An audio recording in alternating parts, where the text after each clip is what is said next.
This is Josiah Plays Pillars of Eternity. Okay, here we are again. We're still in the house of these two interesting individuals, and we are about to talk with them after we've already robbed their stuff. Well, stolen their stuff, pilfered their things, committed larceny. So now we're going to talk to them.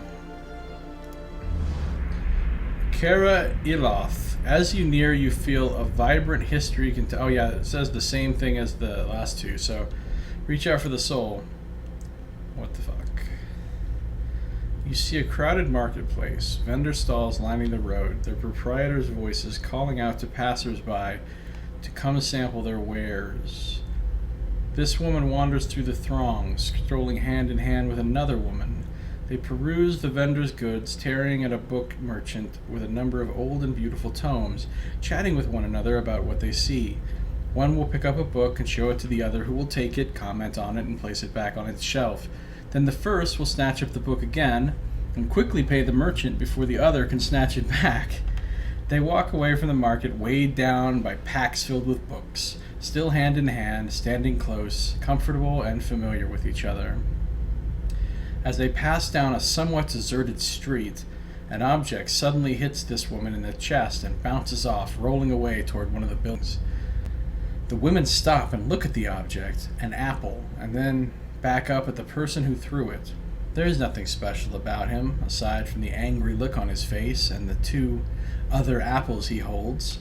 Before either woman can move, the man draws back and throws another one at them, this time hitting the second woman in the forehead. He yells at them, something derisive and hateful, something about a legacy and about responsibilities. The woman raises her hand to her head and wipes the juice and bits of fruit from her face and stares the man down defiantly. The first woman squeezes her hand and puts the other on her companion's shoulder, attempting to calm her down.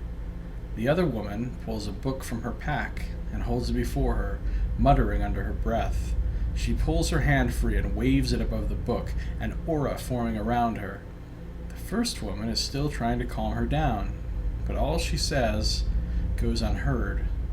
The man, uncaring of the events happening in front of him, draws back and throws the last apple.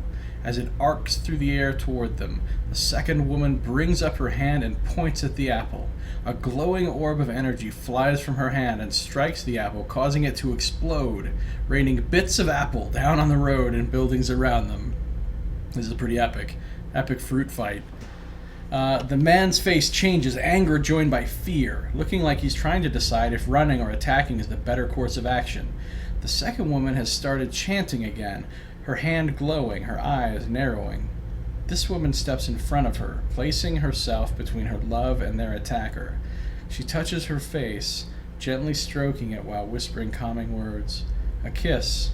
The woman's countenance changes. She calms, her eyes softening, her lips regaining the lost smile. The first woman smiles again as well, and kisses the other. "Wizard scum!" the man behind them says, and the two women turn to face him, staring him down defiantly. They join hands and begin walking again, moving past him without so much as a sideways glance. What can you do? Wizard scum. Always doing all their wizardy shit, blowing up apples with magic missiles. Well, that guy should have known. Don't bring fruit to an arcane fight. Okay, well that's who she is.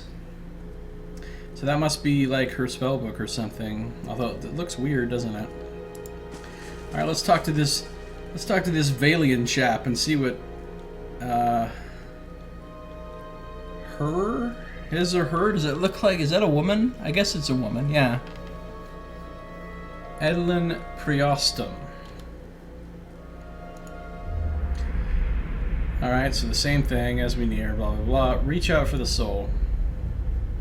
You see a key turned gently, steady, and hear a ghostly click as the door swings inward. Two figures slip in, locking the door behind them, and begin their prowl.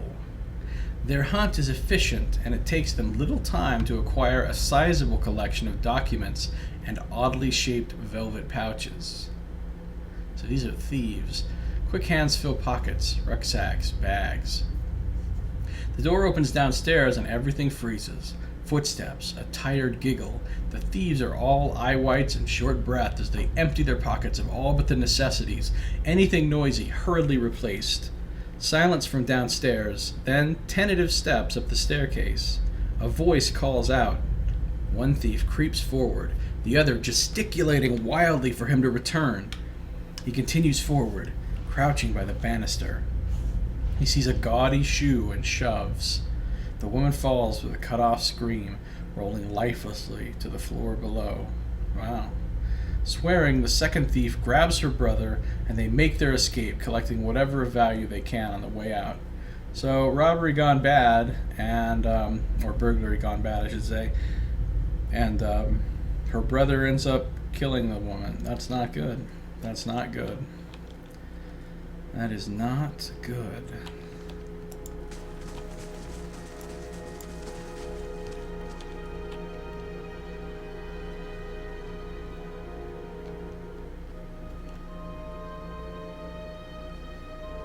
Okay, let's head out.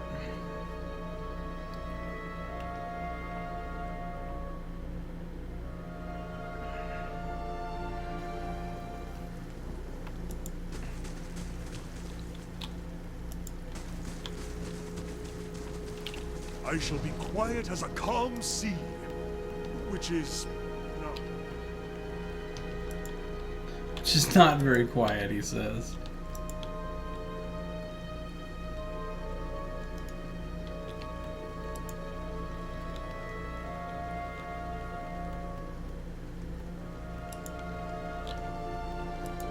See what's up here.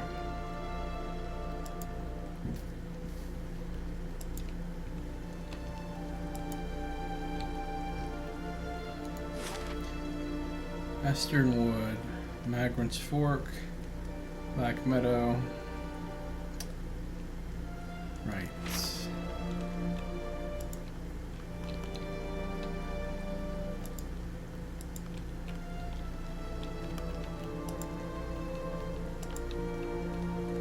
There's a windmill here.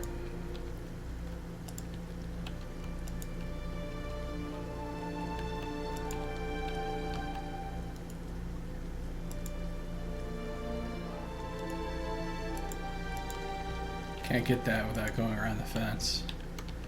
Not trying to do that right now.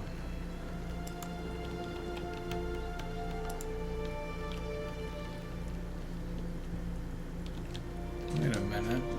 Who's this guy? Where are you going?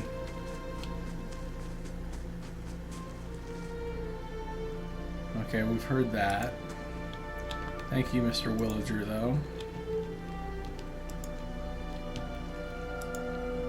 Okay, something's happening here.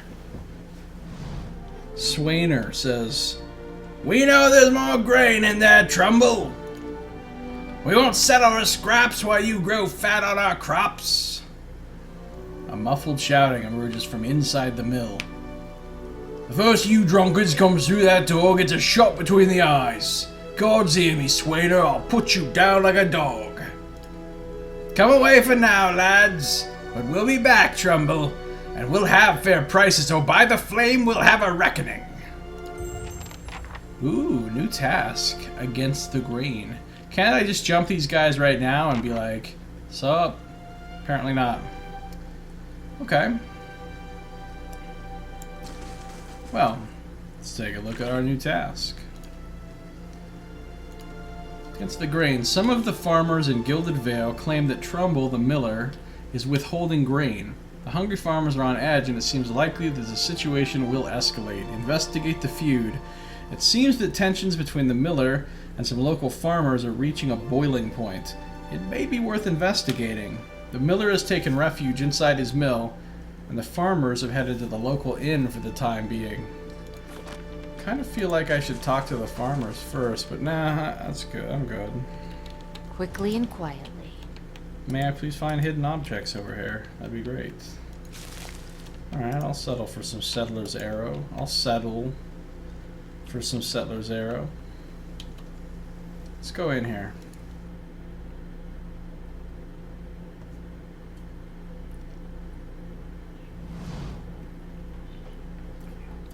An elven man stands before you, his relatively stocky build suggesting a life of labor. His face is pale and drawn, his eyes wide. Behind him, a younger man and woman exchange worried glances. The miller raises a club as you enter. It shakes violently in his grip. Get back if you value your life! Put that down before you get yourself hurt. I don't like being threatened. Hold on, I'm not here to hurt anyone. The miller hesitates, then lowers the club a fraction. Who are you? Is Swainer roping foreigners into this little crusade now? Foreigners. See, he reacts to the fact that I'm not from around here. There's all that ruckus outside. My name is Seraphina, I've only just arrived. I actually could use some help, but I don't like being threatened. Who's Swainer? Well, I'll answer his question. He asked me who I am. My name is Seraphina. I've only just arrived in Gilded Vale. Trumbull shakes his head. You picked a bad time to come visiting. Gilded Vale's had all its shine scraped off. Just a big dung heap now, and Swainer thinks he's the king of it. They're all of them mad. Who's Swainer? The dwarf. The one standing out there spreading lies among the villagers. Bastard's been here for decades, and he hasn't gotten any kinder with time.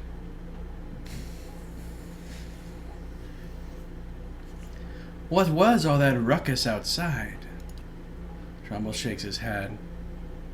Where to begin? Swainer's whipped them into a froth, going on about the grain stores. Claims I've hidden away most of it. All I do with the grain is sell it. I can't create it out of thin air, and I can't hand it out for free. I pay the farmers for the crops they bring in, and I sell what comes out of the mill. Most of it goes to the Black Hound on the west side of town for ale, and Swainer and his lot sure don't mind that part. I'll bet they don't. You take a look at the fields on the way into town. The crop's blighted, and most of what I'm getting from the farmers... Trumbull gestures to the sacks and containers. It's gone off, rotted through. I can't pay top prices for blighted wheat, and I've barely got enough good grain to go around. Swainer's howling after things he has no right to. Oh, I could accuse him of lying. I'm going to. If you don't want these people in here with torches, maybe you ought to stop lying to me. Trumbull blinks, taken aback. I'm not... Look, it's no lie. The stores really are low, and with so little grain going around, I had to raise the prices for some people. There are folks in this town that deserve far better than Swainer and his lot. People who have done more for Gilded Vale. People like the magistrates? I would talk to Swainer. Swainer's people are farmers. They gathered that grain for you. What do you mean? Going with this. People like the magistrate? I can't do anything about that, Trumbull says, his voice quiet. It's just how it works. Maybe things are different elsewhere. Here, Radrick's men, they keep the village safe, so they eat well. Magistrate's not waiting outside to burn down your home. Maybe you ought to give the farmers fairer prices. Maybe I have a talk with Swainer.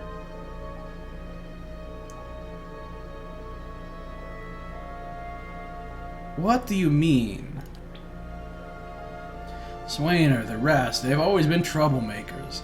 Loud, drunken fools. That woman with him, her soul traces back to Dryden, that wretched brigand, and it shows. We've good people in this town, people still hanging on to what's left of it. They deserve a little more, that's all I'm saying. Swainer's people are farmers. They gathered that grain for you. They sure didn't mind losing that grain when it was going into the drinks at the inn. They don't make like kind neighbors when they insult my son, go stumbling drunk through my own crops. You think they're the only ones that need to eat? Now the crops are sick, and the wind's too weak to get the windmill turning. Our village's children are born as empty shells. And that's not my doing. This place is cursed, and Swader and the others haven't done a thing to help the rest of us through the lean season.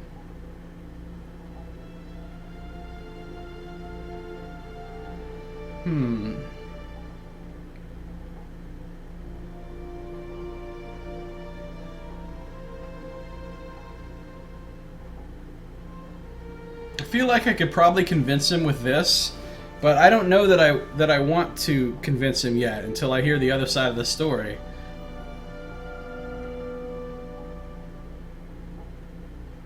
I see. I had other questions. Yes? Wait, I didn't actually have other questions. Maybe I ought to go have a talk with Swainer then. The miller all but sags with relief.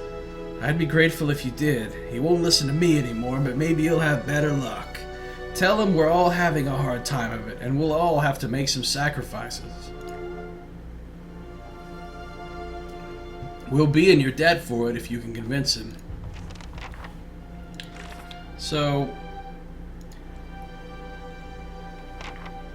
I've investigated the feud. Now I need to resolve the feud between Trumbull and Swainer. I've spoken to Trumbull, the miller of Gilded Vale. He fears that his family will come under attack from a group of villagers who insist that he is charging them unjust prices for grain. He has asked me to speak with Swainer, the leader of this group, and bring an end to the conflict. Swainer is likely to be in the end, so I want to hear both sides before I decide whose side I'm on. I also want to steal from that crate, because I'll be helping you with your problem, but I'm also going to take your shit, sir. Margaren's fire casts light in dark places. A rancid stench rises from this grain. It's mushy and mottled with green. Ugh. It's not good. Oh wow, the mill. He's got some guards. He's prepared to throw down. Move along. Move along. Who are these other people with him? Hello. You're back. Have you had any luck with Swainer? I had more questions about this whole situation. Trumbull breathed a short laugh. What's to explain? It isn't very complicated. Okay, I've already heard him say this. I never said this to him. Seems like a pretty clean story for a messy situation. Trumbull frowns.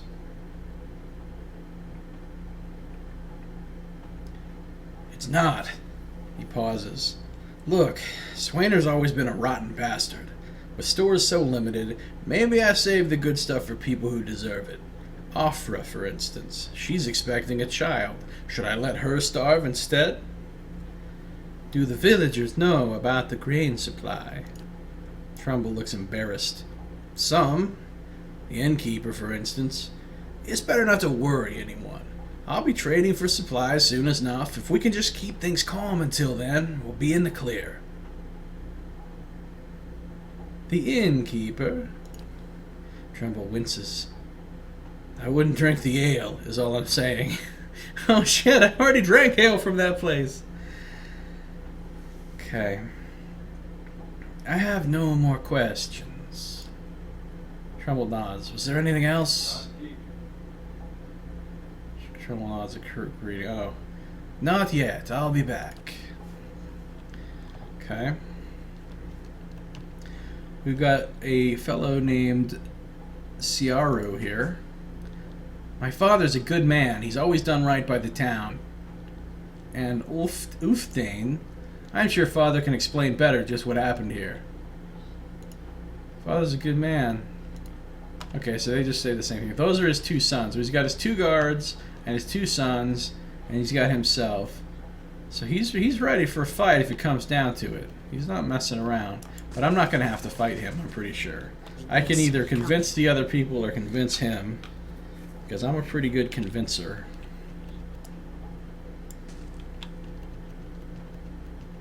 Okay. Quick save. I'm going to need you to go over there. No problem. And get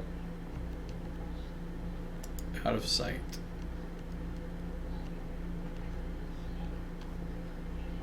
Cool. Let's steal from him now. Ooh, I'm stealing. I'm helping resolve this grain situation by just taking the grain myself. There, now nobody gets any grain. It's pretty rude. It's pretty awful.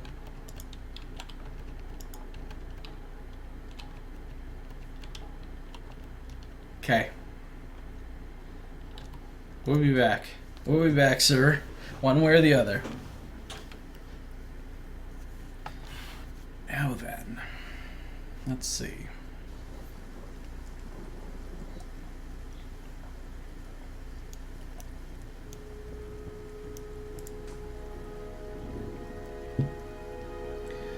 Already come up here? Pretty sure I did.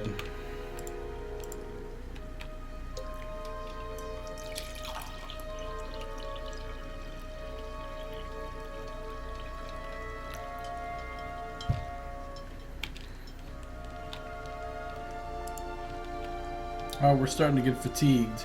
But this is the best place to get fatigued, because I can just go in the inn and rest for free. So, yeah. I find myself unconcerned. Here's a villager. You'd think these rains would be a boon for the crops. Yeah, so I'm starting to think this land really is cursed. I mean, it's not just the Hollowborn stuff, it's also the crops not working. Even though it's raining, the crops are dried up and not growing and becoming rotten and so on and so forth and so on and so forth. So, thinking their land is kind of screwed here. Let's see what's in this house. See, the hand icon is not red. That means I can just take from this, and it doesn't apparently belong to anyone. It's just a public ale and beer crate. Take as much as you want, I guess. That's weird.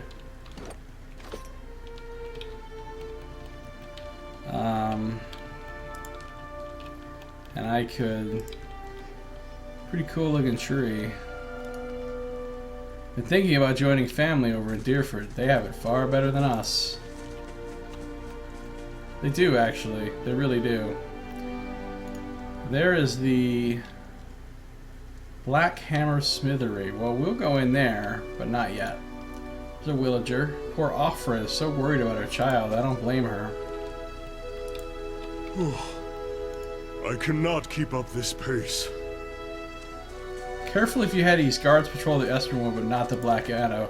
Okay, so now Kana's complaining about being tired. Oh, we can go in here. Unless there's like some kind of a hidden crazy enemy in here or something. We should be fine. Ingrid and Naunton! Oh my god, it's Naunton. And you know who that probably is? That is probably what's his name? I forgot his name already. Curly or something like that. Probably his wife, right? And now these two are, I don't know. Or whoever it is probably whoever wrote him that note talking about, you know, talking about, please be safe, know that whatever happens, I love you still. So, plot's about to thicken here. That's a pretty cool looking cape he has. I wouldn't mind owning that, I'm just saying. But first, oh, see? This isn't even stealing, so they're expecting some shit to go down here. Because I can just take their stuff and it doesn't even count as stealing. Ooh, part 2 of the book! Part 2 of the book.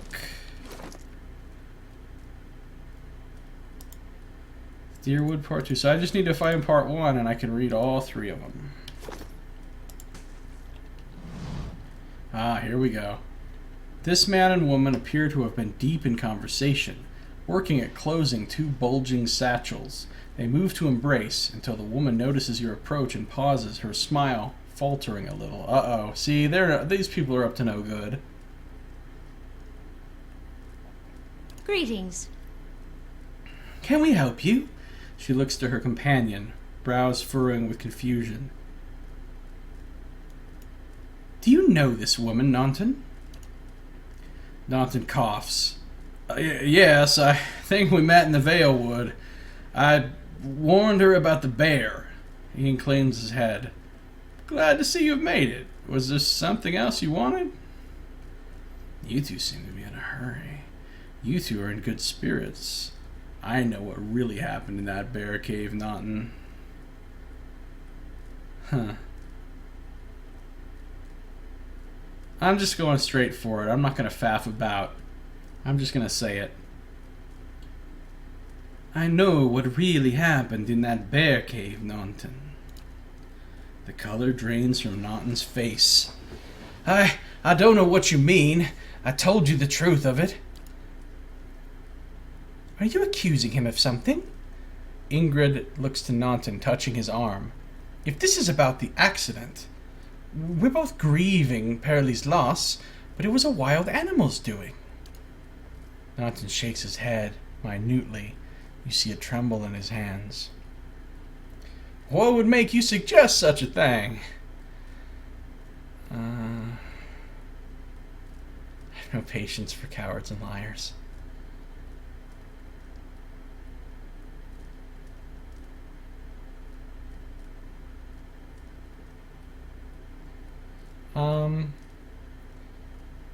Let me go with this.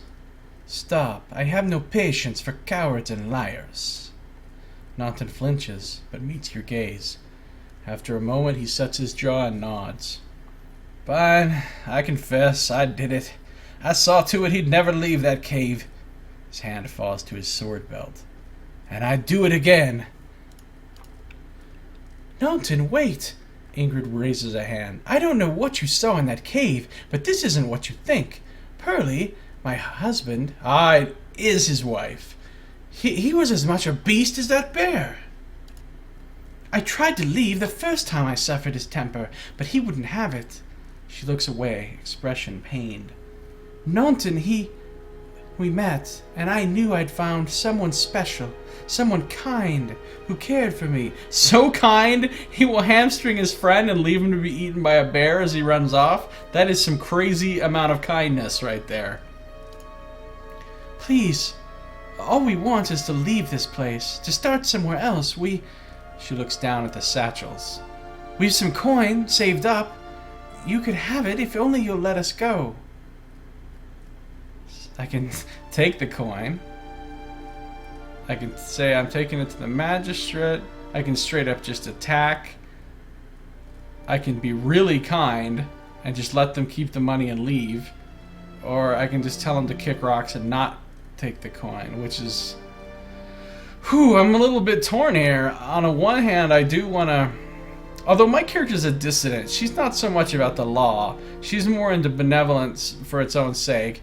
And, you know, taking it to the magistrate, especially since I've seen what a scumbag the magistrate is, that's not really what she would do. So I think I'm going to let him go.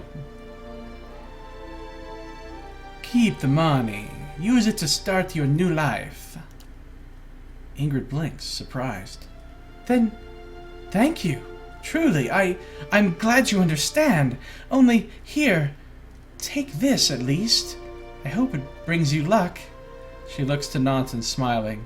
We have a long journey ahead of us. Gilded Vale, moderate positive. I kind of got to side with her if she was actually being abused by her husband, because that shit ain't cool. I wish you well in your own travels, stranger. We won't forget this. I wonder if I'll see him again somewhere else. That'd be kind of cool. Alright, done. Ooh, that's some fat XP I just gained. Vengeance to the Grave is completed. Having heard Ingrid's side of things, I decided to let her and Naughton leave Gilded Vale. Perhaps they can make a new life for themselves somewhere far from here. Okay. Benevolent reputation. What? And this Gilded Vale reputation went up too. Cool. Wait, what? Where did this ring come from? Did she just give me this ring? Or did somebody else give it to me? Minor ring of deflection? +5 deflection, that's amazing. Okay, well, send that right the fuck over to the tank. Cool, he has a 60 now. That's a pretty decent deflection he's starting to get.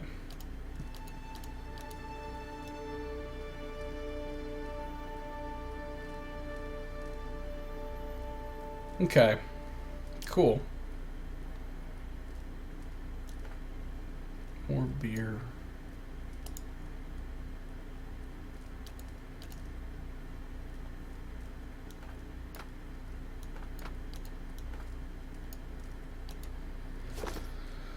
Alright. Task complete. I'm assuming that that doesn't, like, add to my biography.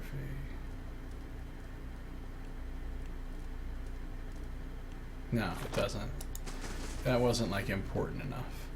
And now I'll just loot the place. Honey bow, copper pond. Okay.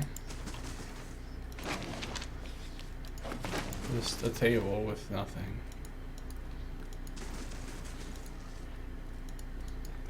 This bottle of Son Reed is half empty. Well, can I take the other half? I mean, these people just literally abandoned their home. So is this now my house? I'm just saying, like...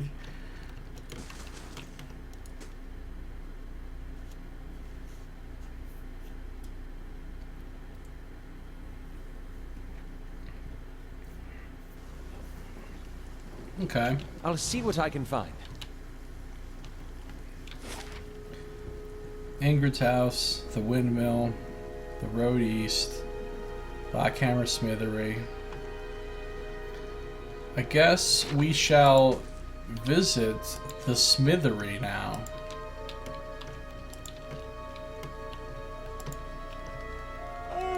I could use a wee kip. Did you hear the bells? Bad news, I think.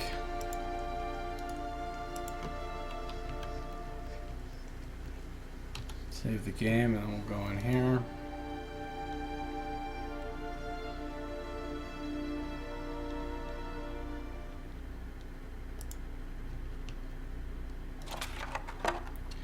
I've got... Wait. Is that stealing? It is stealing, so I better not be seen when I do that. Well...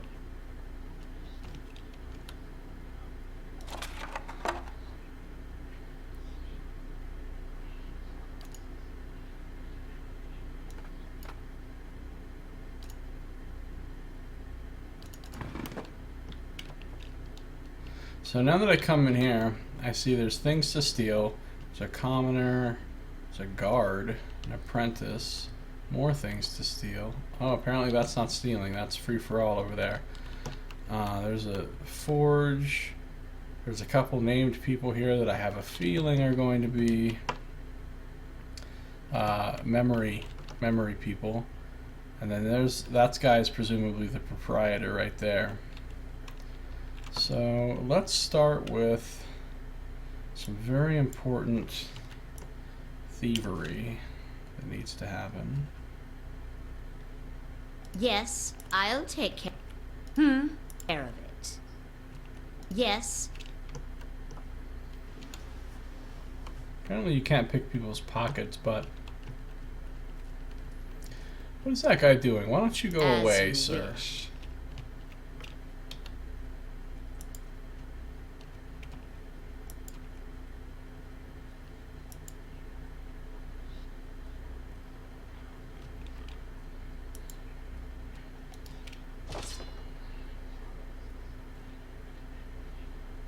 Take a small horn helm.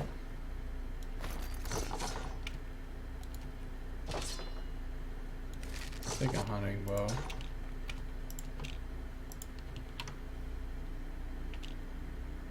So, standard helmet speech. Huh, he looks kind of cool with that, but I think I like him better with the coif. He looks ridiculous. Durance actually looks kind of cool with that helmet. Aloth does not. I think I'm gonna have Durance wear that. He looks pretty like beastly Viking guy now, with his flaming staff and his dark armor and his, you know, horned helm. He looks kind of badass.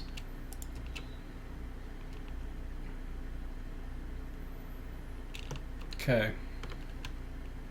Is there anything else to steal in here? Nope, that's just normal loot, so... Let's look for hidden objects. All right, then.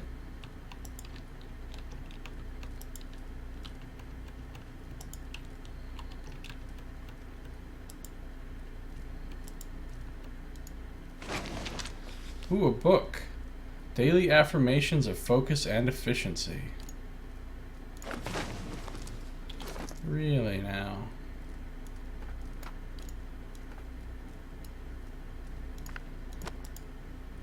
Daily affirmations of focus and efficiency. Oh, this is Abaddon, the Golem god. Like a sacred text of that religion. That's cool. All errors can be reforged into lessons.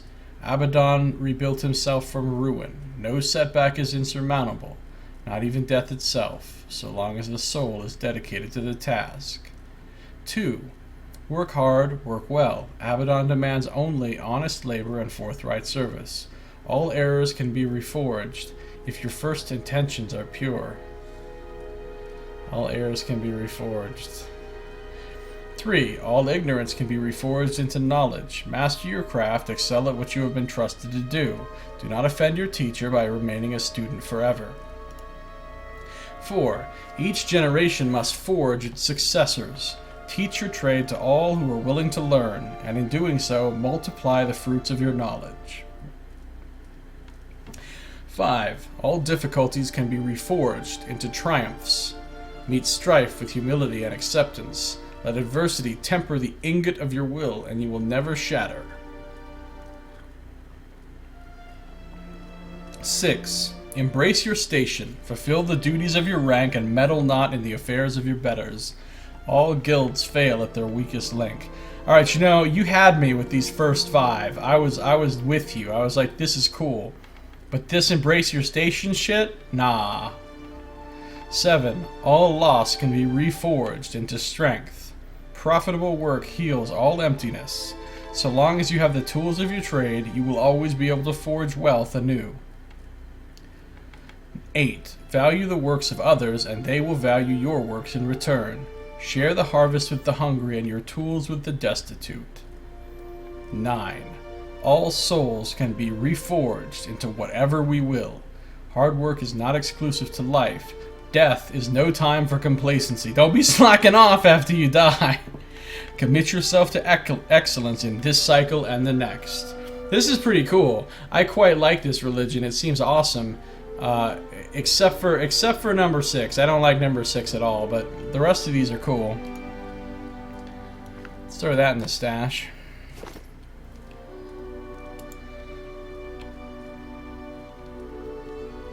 I wonder about...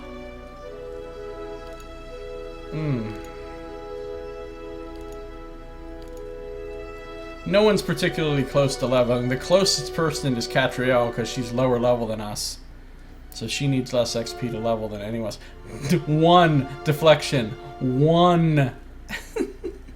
Oh, because of fatigue. It would be 6, but it's 1 because of fatigue. That is terrible. Nothing will ever miss her. Oh, she could be crit really easily, too. That's not good. Don't tell Tuatanu, but I think Dunstan over in First Fires might have the edge on him. Oh, yeah, can't tell him that. The bellows sigh into the furnace, and the coals burn brighter still. If you want to buy something, it's Tuatanu you should speak to. But what if I want to talk to you, apprentice? Don't tell Tuatanu. Yeah, okay, we've heard that. Guard. Lord Radric himself looks to this smithy for supplies. You have anything else to say, guard? Speak to Master Tuatanu if you want something. What about you, commoner? Is that an Orlan? It is an Orlan. Goofy little long-eared hobbit. Not many people in here these days, just me. And Lord Radric's people, of course. if I work a few extra shifts at the end, I can get one of those daggers. Oh, he's saving up to buy a dagger. That's sad. How about you, guard? That shifty little Orlin better watch himself. Yeah, you know all Orlins are thieves because, you know, we're racists like that. Oh, hello, I'm just browsing. And by browsing, you mean casing the joint. It's funny, though, that you mentioned that because I already stole all this stuff. Okay.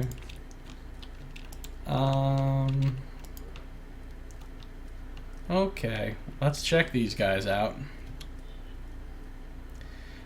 Dugan Steel Collar. Well, he sounds pretty dwarfy, doesn't he? He's definitely a dwarf. Alright, we've heard this before. Reach out for the soul.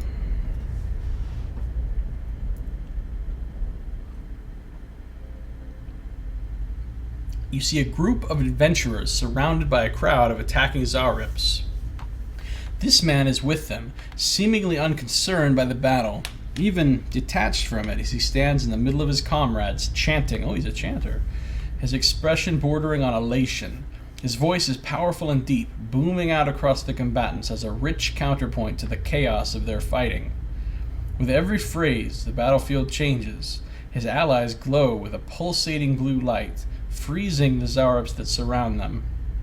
A blazing pyre erupts from the ground, cutting and burning the creatures and sending them scattering.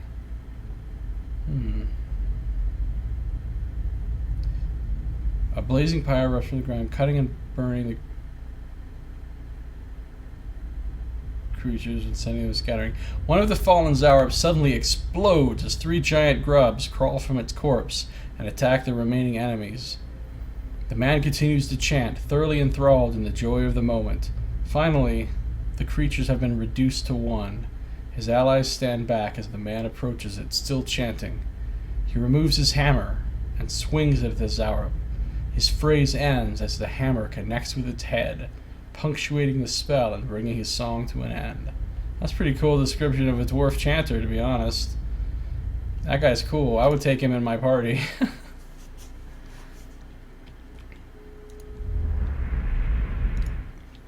Okay, and then we got Harlan Orinson. He looks pretty much like the Green Arrow, except he doesn't actually have a bow, does he? That's a whole lot of Green Ranger-y looking stuff he's wearing. As you near, blah blah blah, right? Reach out for the soul. You see a man crouching, surreptitious and alone. A series of untamed shrubs, all that hides him from the vision ahead. His eyes are locked on a Dalemgan, I don't know what that is, beautiful and terrible, eyes half-lidded as she hums. A bird with fantastic blue and orange plumage sits on her shoulder, trilling gently, and the man is entranced. Trembling, he stands, and the tranquility is broken by the bird's startled squawk. The Dalemgan half smiles, beckoning with twig-like fingers. So this must be some kind of like dryad or wood nymph or something. She does not speak as he approaches. His mouth is dripping sounds of awe and admiration. She waits, coy and tempting, and with agonizing slowness he is before her. Then something changes. She sees something hanging limply from his side and begins to hiss, fingers suddenly claws, and eyes black with hate. He has no time to reach for his axe or grimoire as she strikes. And just as soon as she strikes, she is gone. The only evidence of her existence, the shuddering wreck on the ground. He grabs at his grimoire nevertheless, and begins to chant, but the words of a magical language of his own imagining, scribbled in a maniacal shorthand, ring hollow, and the silence continues unabated. He turns and shrugs at someone or something, but if there is something there, you do not see it. So, this is a crazy guy. Cool. Okay. An account of Tuatano's sales. The pages are nearly empty. Oh, so business is not good for him right now. These are cool tables. They're like a slice cut right out of a tree trunk. A thin slice. That's pretty neat. I would like to have a table like that. Okay. Shall we talk to the actual proprietor of this place? Laid in the dark. Does he have anything hidden back here? Don't mind us, sir. We're just we're just searching the back of your counter for hidden items. Don't mind us. Really? Had to go all the way around, huh? Tuatanu.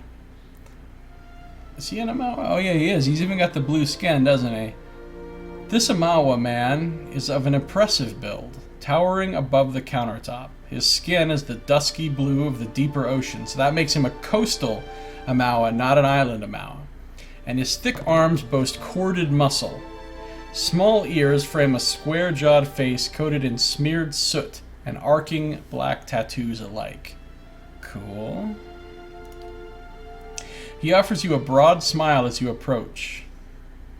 Welcome. You're the first new face I've seen in quite some time. What can I do for you? Is this your shop? That it is. Been here near on 20 years now. Seen all manner of things over the years. Good luck and bad. Tuatanu glances at the guard standing watch along the wall.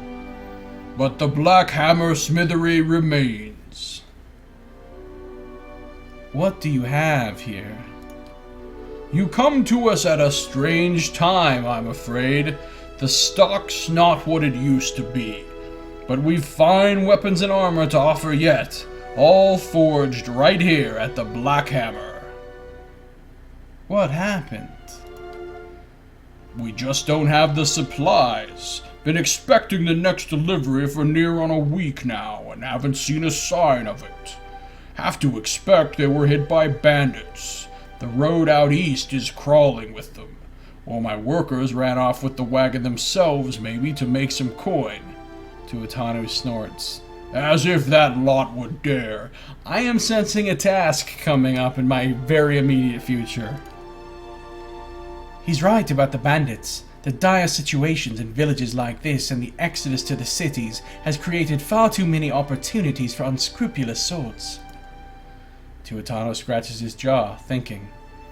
If you happen to be headed that way, maybe you could keep an eye out for a supply wagon. Or my shipment, at least. They'd be cutting through the Black Meadow, I expect. Only good road for it. Oh, hello. Nagapite? I don't even begin to know how to pronounce your name, sir and or madam, but Nagapite. Hi. Your voice acting is amazing. Thank you so much. Or awesome, I guess you said, not amazing. See, I can't even read when it's in chat. Apparently I can only read when it's on the screen. But thank you. I think my voice acting is completely awful and terrible. It's inconsistent. When I do the same people's voices, they don't even sound the same every time. And I don't know how to do any legitimate accents, but I try. You know, I try to spice it up as much as I can. Thank you, though. As it is, most of our weapons go to His Grace, Lord Radric. Tuatanu glances at the nearby guard. And that's as it should be. But it doesn't leave much for outsiders. We just don't have the iron. I get a feeling that the Lord and his men are pretty much like leaning on this guy. I think they're kind of like shaking him down and making him give up most of his wares to them, either for cheap or even for free. And that's why he keeps glancing at the guard like kind of nervously or whatever. And that's why he doesn't have much stuff. That's the feeling I'm getting. We'll see. Well, of course I will get your stuff. I'll see them back safe and sound. I'd appreciate you trying anyhow. You bring back the supplies at least, and I'll have much more to offer you. A discount to start, and if you do find my workers, you give them a good smack upside the head for me. I don't know if I'll do that, but I'll go find your shit. Cool, I did get... Oh, this is a quest, not a task. This is like a much bigger deal than a mere task. Okay. So this is the first side quest I've gotten in the game that's not one of the companion quests. So it's not as big of a deal as like the main story, but it's a more extensive quest than just a little task. So this is probably going to have like multiple parts. Tuatano, Gilded Vale Smith, has been expecting a shipment of supplies for a long time. He worries that something has befallen the wagon, which was traveling along the eastern road towards Gilded Vale. Travel to the Black Meadow. Tuatano has asked me to seek out one of the Black Hammer Smithery supply wagons, which was expected to arrive in Gilded Vale several days ago. He suggested I might find some trace of it within the Black Meadow, which lies to the southeast of Gilded Vale. I think when I was sneaking through Black Meadow earlier, I saw like a big overturned wagon thing, right? And I didn't go investigate it, but it was even marked on the map. So I'll bet that's this. That's probably why it was marked on the map, because it's relevant to this important quest, or, you know, important-ish quest. So, there we go. Let's see if he has anything else to say. Oh yeah, he looks pretty cool with his bald head and his dark blue Amawa skin. Welcome. Oh, that's what his voice sounds like. It's nothing like how I was doing him. I'm sticking with my version. Good to see you again. Afraid we're still running low on goods, but you're welcome to look at what we have. I'd like to see your wares, please. Of course, you won't find finer anywhere else. I think that's probably not true, actually, but I'm not going to call you on it. Oh, wow. He's got stuff. Serious stuff. Ooh, he's got named items and shit. Let me see here. Okay, I don't have a lot of money.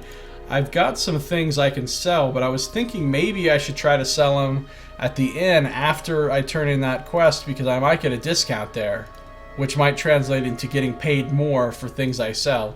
So I should probably try that at least and see if I do get extra gold from them and before I sell all my junk to him. See what he's got, though. He sells camping supplies.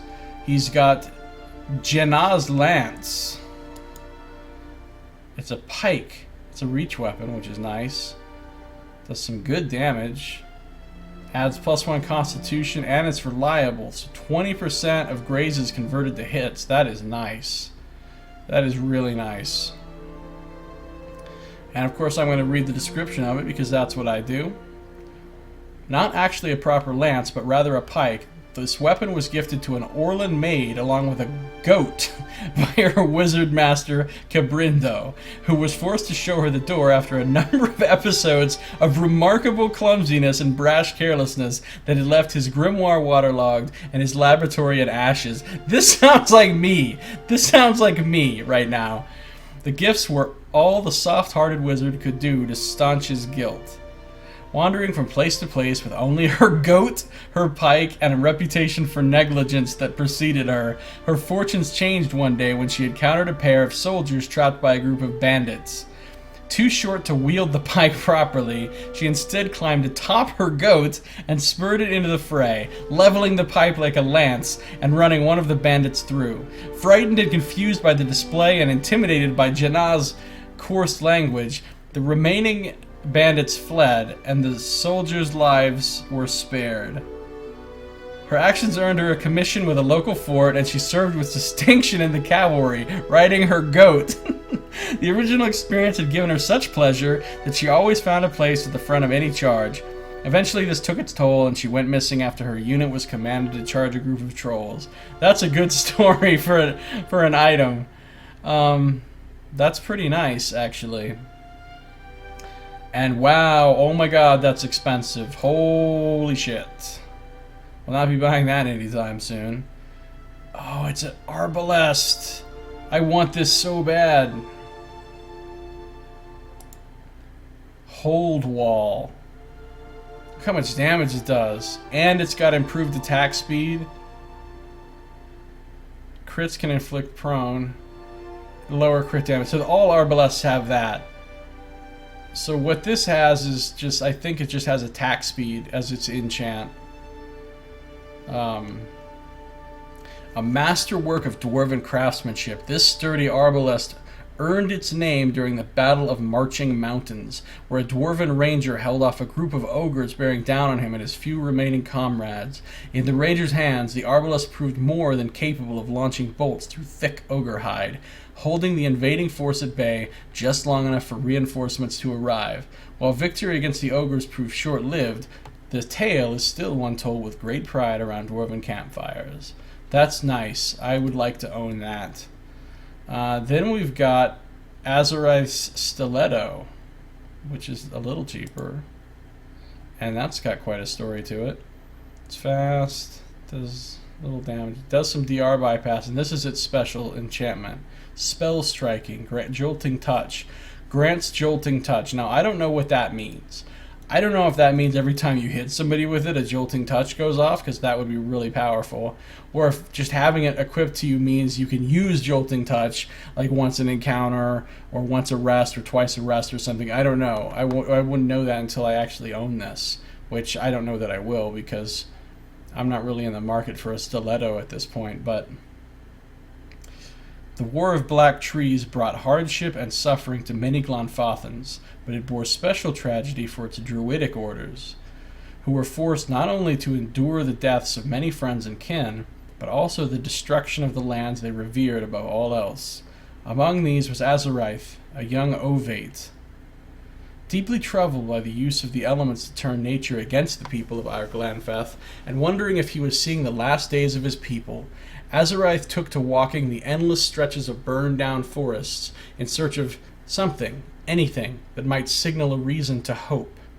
He found it in an old ironwood tree, thick and gnarled with roots that ran in waves through the ground as though they'd been woven there.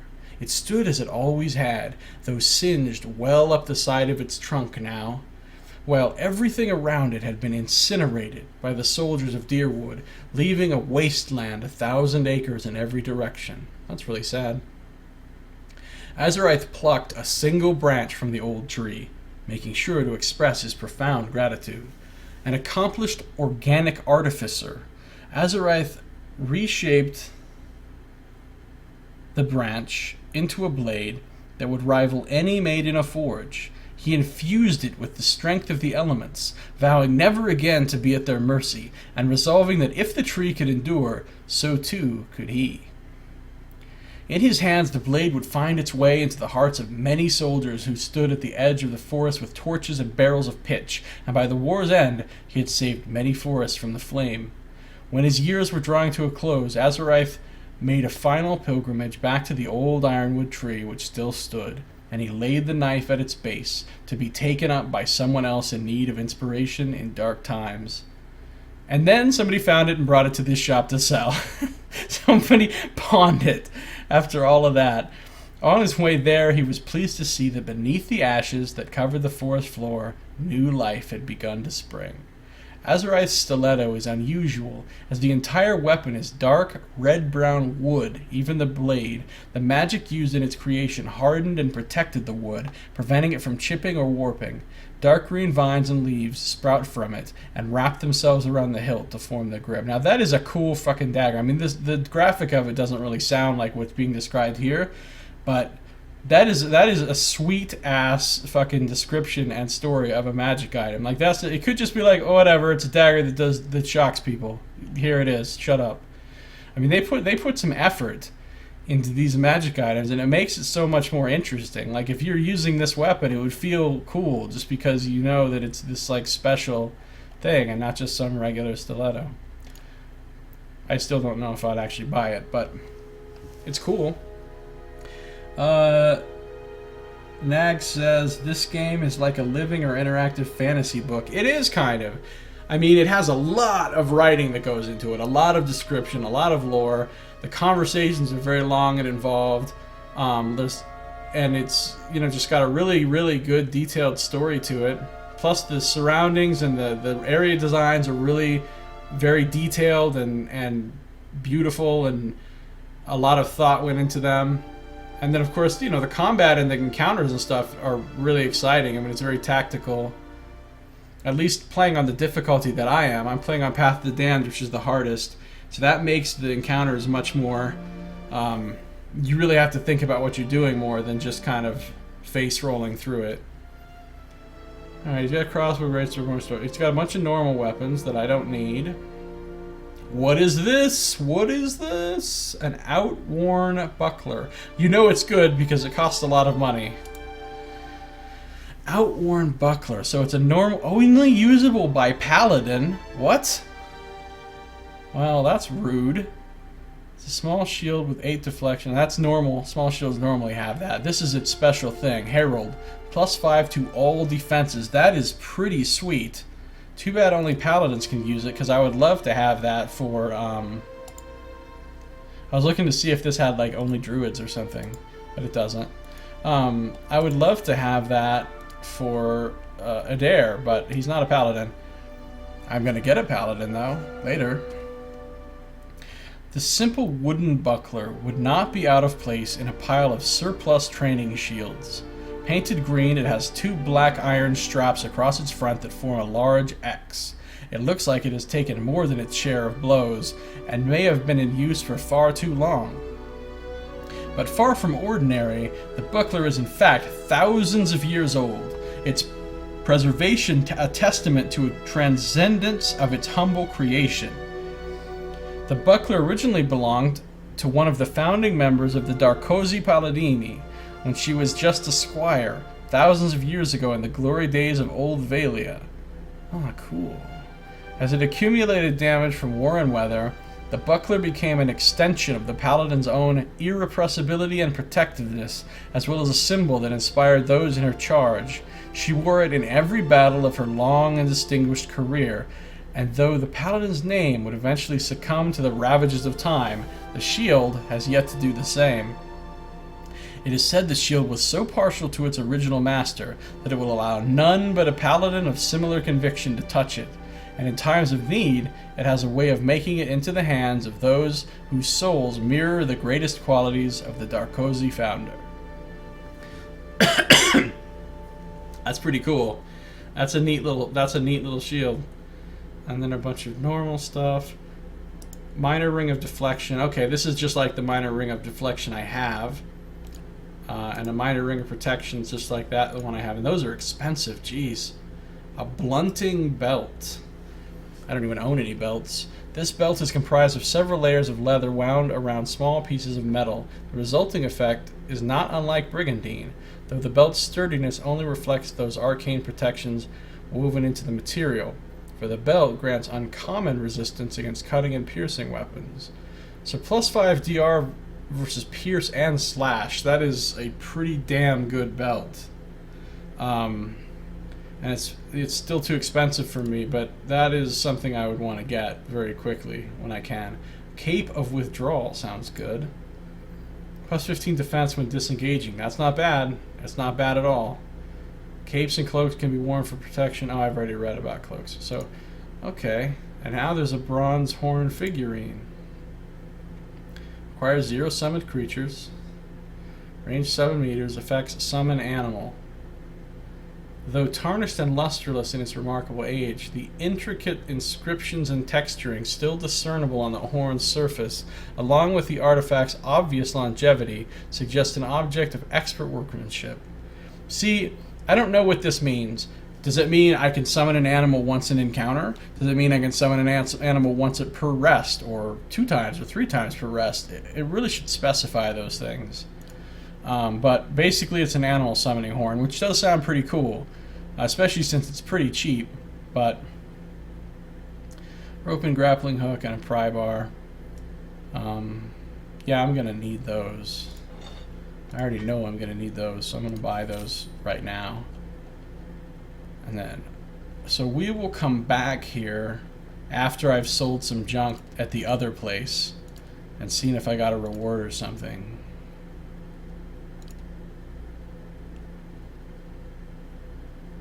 Because then I might have more stuff. Oh, and he might give me a discount after I complete his quest, actually. So I should not buy anything from this guy. I mean, not anything expensive. I already bought those cheap things, but that doesn't matter. I should not buy anything expensive from this guy until after I complete his quest, because there's a good chance he'll give me a discount after that. So That is how you have to do these things in these games. Okay. Books, we got lockpicks. My rogue looks cool as fuck. This is my main character. A cipher with a gun.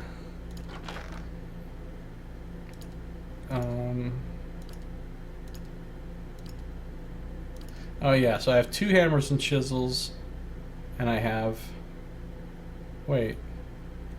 Where did those other things go? The pry bar and the... Oh, here they are. Effective for prying open certain types of containers, but not especially useful on doors due to the uneven and narrow distribution of its leverage. I think I can just put that in here. Rope and grappling hook. Grappling hooks can be used to anchor a rope to locations that may be hard to reach by foot. Though often used to scale high walls, they have many potential applications. Usefulness of the rope is limited only by the imagination of the adventurer carrying it. I think I can keep that in here too. I probably can just keep lockpicks in the stash too. I probably don't even need to have them out in my inventory. So maybe I'll just throw them in there. Okay. So we're done in here. We got a new quest. We stole some stuff. We got some conversation and stuff. And okay. So heading back out into the wider town.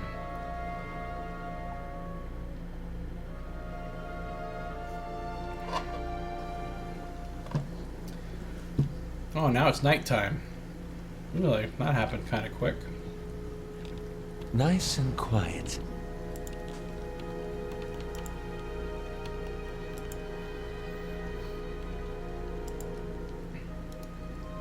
Did you hear the bells? Bad news, I think. I don't think I can go in this little house. Cows! So many cows!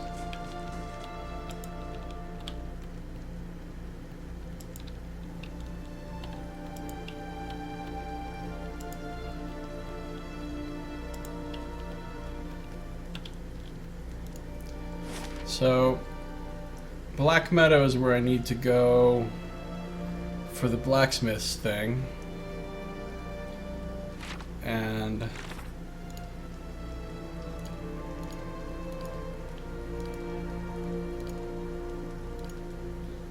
these are both I resolve here in town, so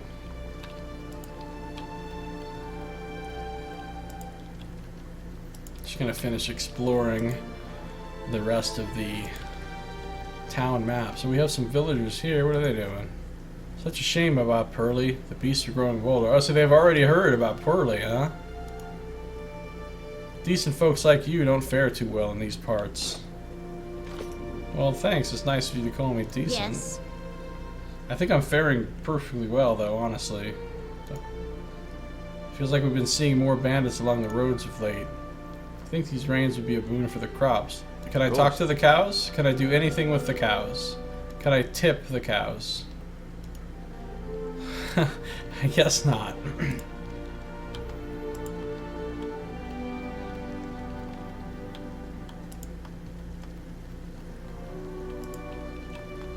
Look at the torchlight on the...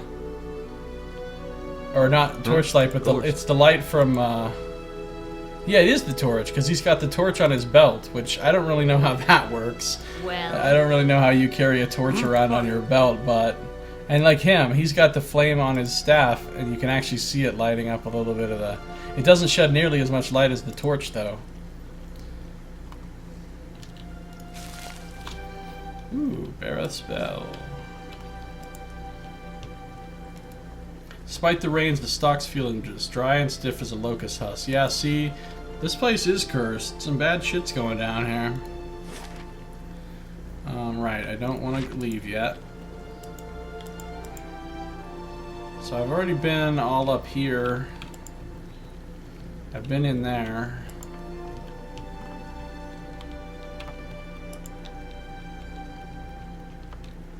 can't go in this place.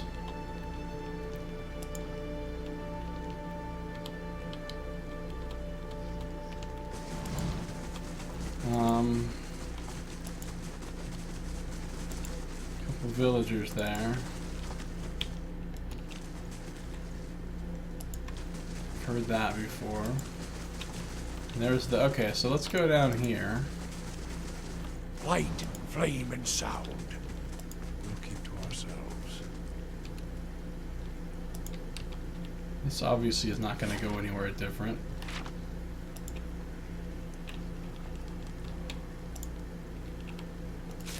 We'll loot some other free, Who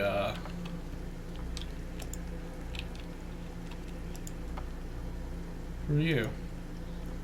Regular villager, nothing new to say, okay. Now here's a couple people with names.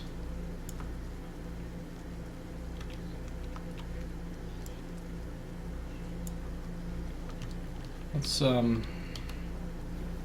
see, okay, so first we have Hugo, who looks like...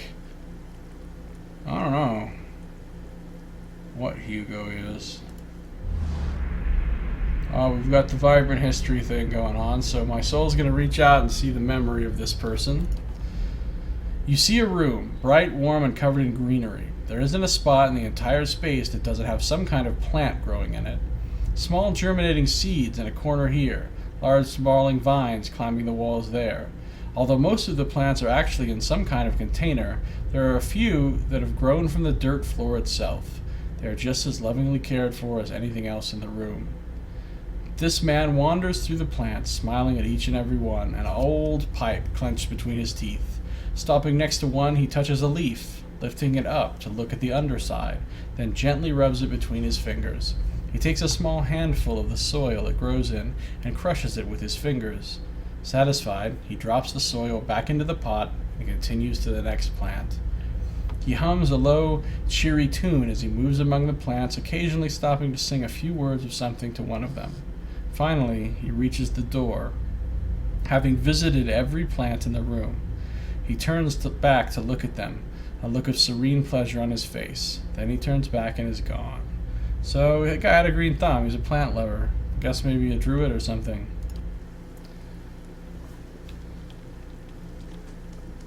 And then there's Ronan Tyronian. Okay. Vibrant history. Reach out. You see a group of people standing around a wagon transfixed on a sword as it swings in a large, graceful arc. This man holds the sword, passing it from hand to hand with a relaxed ease, making the blade dance in front of his audience. He tosses it into the air, spins, then puts his arm behind his back to catch it. The crowd claps excitedly, and a couple of them gasp, certain they were about to see a tragedy. So kind of a showman sword guy. Interesting, interesting. These characters that people came up with. He looks pretty cool. And this guy's smoking a pipe. Old Hugo. Hugo Boss. A blade in the dark.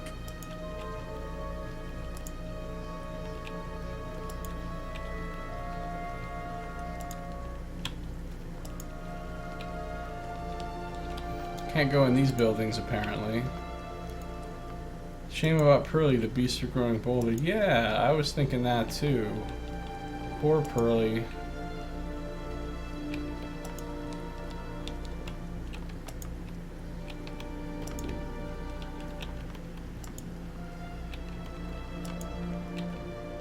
There's a villager.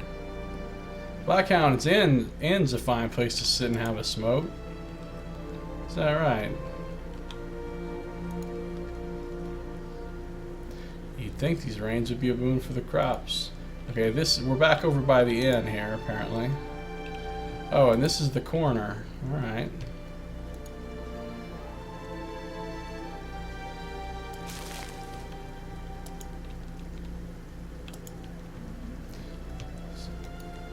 Windows are clouded with the haze of accumulated smoke and cooking grease.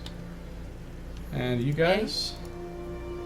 Decent folks, yeah, we've heard that, we've heard that. Got it.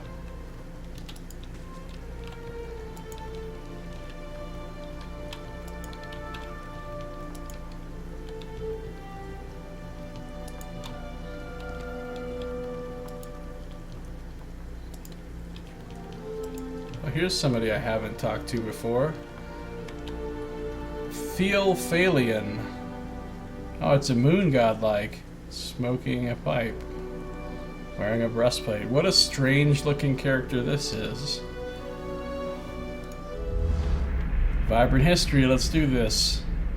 You see a pennant waving tall and sluggish in the wind, a rising sun embroidered on the banner, the vanguard of a small troop of paladins.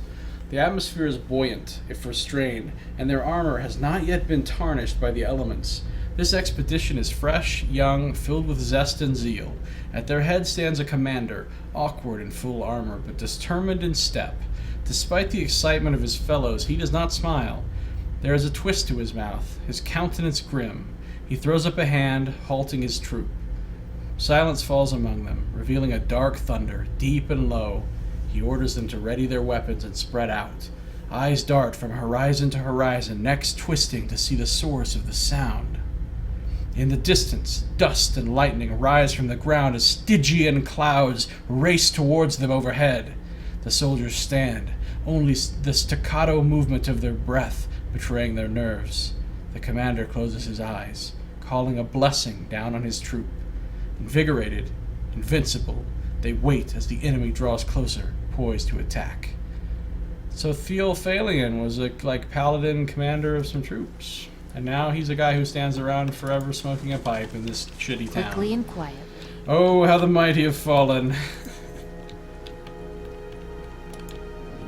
I've already been in there. Beneath the vines are crude carvings of a sun rising over 3 stars. Okay, oh yeah, this is the thing that goes down into the the ruins of the temple.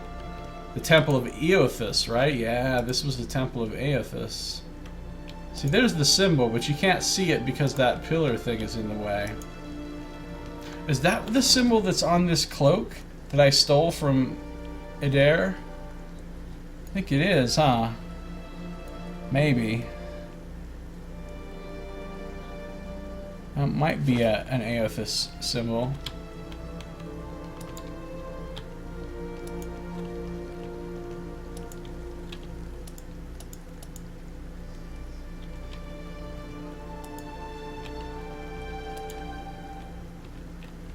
And here's the tree with all the people hanging from it.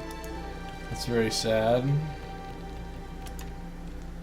Including, before I talk to those people, let's just...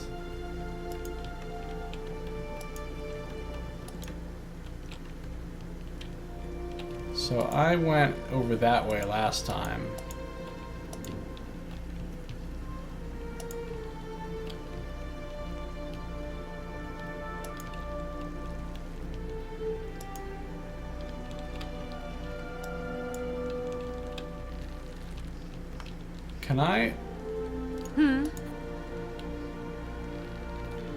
Can I talk to the dead dwarf lady again? Probably not.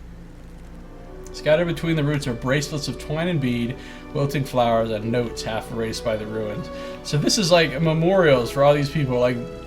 They're dead, their loved ones and stuff came here and left things like in memoriam. Okay, so I can't actually talk to her again. That was a one-shot deal. How about this guardsman, though? Keep out of trouble. Typical guardsman. Keep out of trouble. How about this archer? Move along. Sellsword? Speak to Urgiat if you're in need of instruction. I have received confirmation that Lord Radric's heir was not born well. My lord has issued an injunction on all new homesteads until he can be assured that the village has been cleansed of all Eothasians and whatever other undesirables that have brought this curse upon his lands.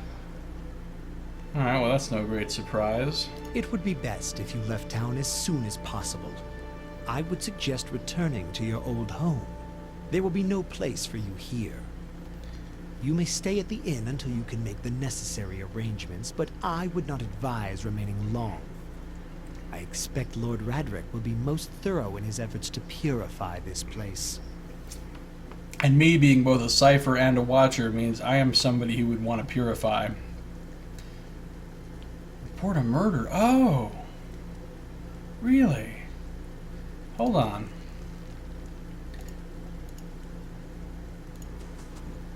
Well, before I start reporting murders and anything, let's save. I'm afraid I still can't help you find residence here. Lord Raedric's son was deemed a hollowborn. This makes circumstances even more fraught than before. This is outrageous. I came a long way. Then you should have no problem continuing on. Trust me when I say it would be best if you were not here when Lord Raedric's men are dispatched from his hold. They will be looking for anyone who might have brought the legacy upon us, whose very presence might have polluted his wife's womb.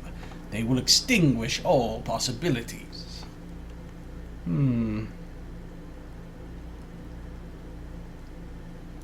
I've already had this conversation. Just checking to see if there was anything new.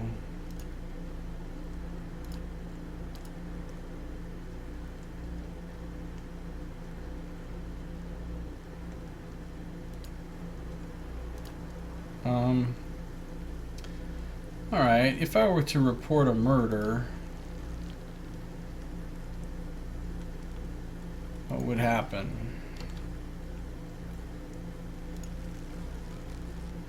I'd like to report a murder.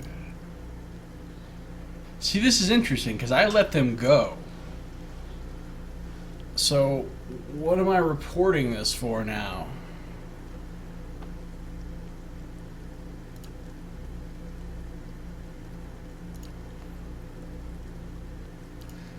Yeah, I don't think I actually want to report it though, because I let them go and I was going to let them go live their new life or whatever, so I will just reload my saved game quickly and choose not to do that.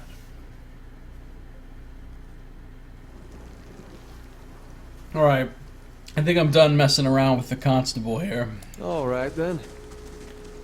Quickly and quietly. So I've explored almost all of the town. There's this thing underground here. Offra's house and the Black Hound. Oh, the Offra's house is a place I haven't been. I've heard her mention. Too long has it been since we made camp?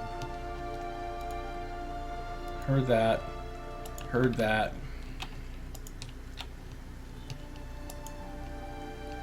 You think she'll say yes? She's mad enough to lie with you. Why not wed you while she's at it? Huh. I think these rains, I've heard that. I bet they have Baldur Goldrot Chew in the city. And I've heard that. Who the heck is this person up here on the... The cities where Kith go for Zvef, not Goldrot. Different then?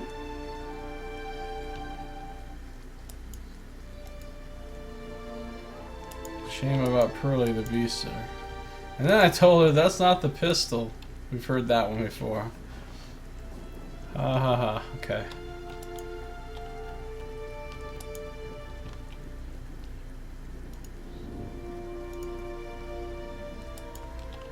We've heard all of that before.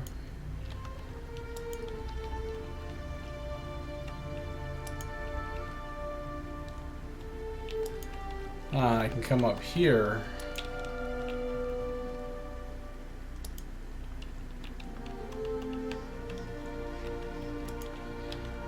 There's a villager.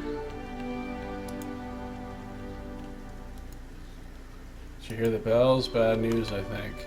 So here's Offra's house. I've heard her mentioned several times. She's apparently having a baby. Oh, and here's these weirdos. Hidden item? Hidden item. Really? No hidden, nothing hidden, huh? Okay, that's cool. We'll do it that way. Play your little game. Well, I think we need to know about Zlox the Usurper. Vibrant history. You see a lone man standing in a field. He looks around, surveying the crops. Occasionally he bends to examine a leaf up close. He is intent on what he is doing, completely absorbed in his work. This man approaches him from behind. He moves slowly, but does nothing to mask his approach. In his hand he holds a large sword. There appears to be no malice or hatred in the man's demeanor. He almost seems pleased. The first man hears his approach and stands, turning away from the plant he was inspecting. His face breaks into a smile, and he opens his arms to welcome the approaching man. The smile freezes into a grimace as the second man thrusts the sword through his stomach, its blade now protruding from his back.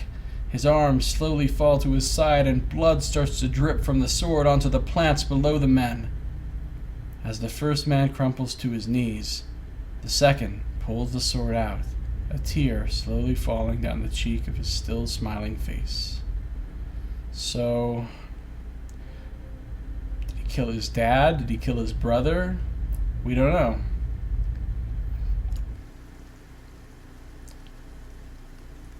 And how about you, Clink? So that dude...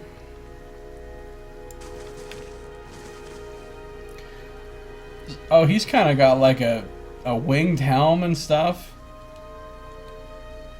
So he looks kind of, like Viking-ish. Clink, on the other hand, he's got a quarterstaff. He's in green. He looks pretty casual. This guy probably knows about 420. Alright, Clink. Vibrant history. Boom. Reach out. Go. You see a small group of people gathered around the ruins of a house. The destruction continues out from the single dwelling through the entire village. Not a single building still stands. Rubble is scattered everywhere. One of the men in the group leans over something in the debris. It is this man, younger, barely more than a boy. The man reaches out and shakes the boy by the shoulder. The boy makes no sound and doesn't respond to the man's disturbance. The man looks up at the other members of the group and shrugs, standing to rejoin his friends. The boy suddenly sits up, eyes wide. He scrambles backward, away from the group, looking around in horror. The group moves toward him in unison, eliciting a yelp from the boy, who tries to move further away. A woman in the group puts out her hands, stopping the rest. She turns to them reproachfully, motions for them to stay, then looks at the boy on the ground, who is trying to push himself through what remains of a wall. He seems unaware he has even stopped. The woman slowly moves toward the boy, hands out, speaking in a low, calming tone. For a time, the boy doesn't even hear. He just closes his eyes and braces himself against the wall, expecting violence. Eventually, the woman's words work through the fear, and he hears her. He opens his tear-filled eyes and stares at her. She holds out a hand to him. He looks at it, seeming confused by the offer, then hesitantly reaches out. She takes his hand in hers and leans down to help him stand. I have no idea what this one's about. Like, what was going on here. Were these people like raiders that came and raised the village, and then the boy was a survivor and he was scared, and then they like talked him into joining them basically, and they raised the boy and recruited him to be one of them? I don't know. Something like that, maybe? Who knows? Hard to say. The mysteries of Clink are not to be discerned by standard mortals. Nice and quiet. Okay. We're going to go into Offer's house now.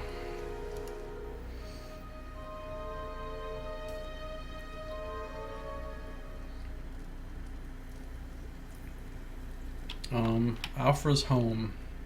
60 XP earned. Hello. So, there's stuff I can steal in here. And... Yeah, sure. I wonder... What's this? This worn, dog-eared book is titled Travels Upon the Celglass Sea. There is an etched illustration of a vast finned leviathan. Oh, that sounds exciting. But I'm apparently not allowed to read this book. Alright, here's Alfra. Okay, she's got something interesting going on with her hair there. Looks like she has a war bow and clothing.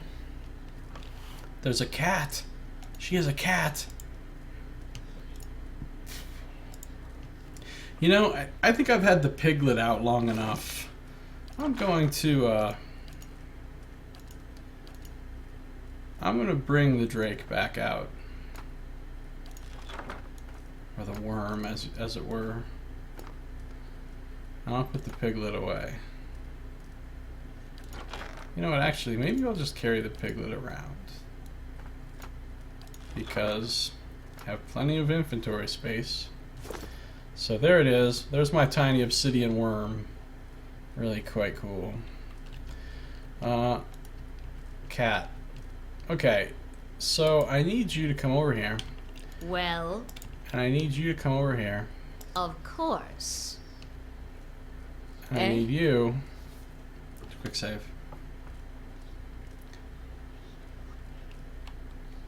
What is it? And I need you to talk to her. I thought maybe she might turn around to face her and then, you know, whatever, but I don't think facing actually matters for the stealth detection in this. A dear wooden woman is standing in front of the fireplace, humming a quiet tune to herself, or perhaps to her unborn child, for she is clearly quite pregnant. She turns her head slightly as you enter. Hail, traveler. Well, finally, I was starting to think. The woman makes a startled noise once she turns around and sees you. Oh, I'm sorry. I was expecting someone else. She gives you a cautious smile. Can I help you? Nice cat.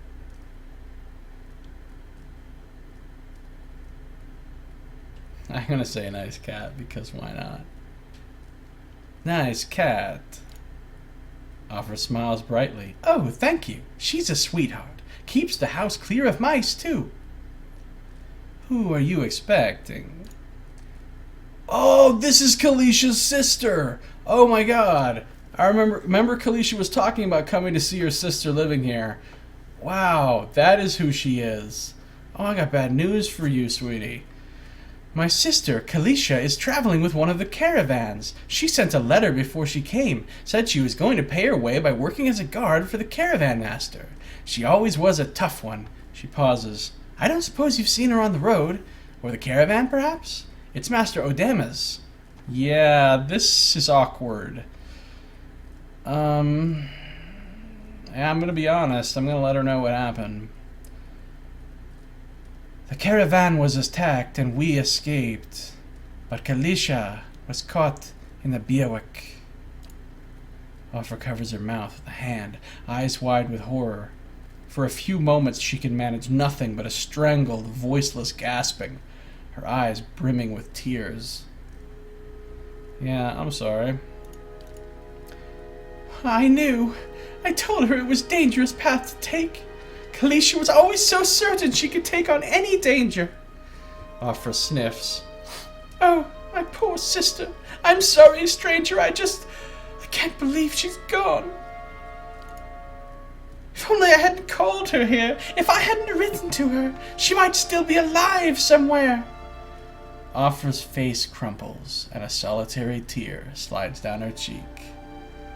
Really? She's pulling the one tear trick? What'd you send for her? Oh, here we go. I can maybe help her out in Kalisha's place. That'd be nice. Kalisha mentioned that she thought you needed help. Perhaps I can provide some assistance.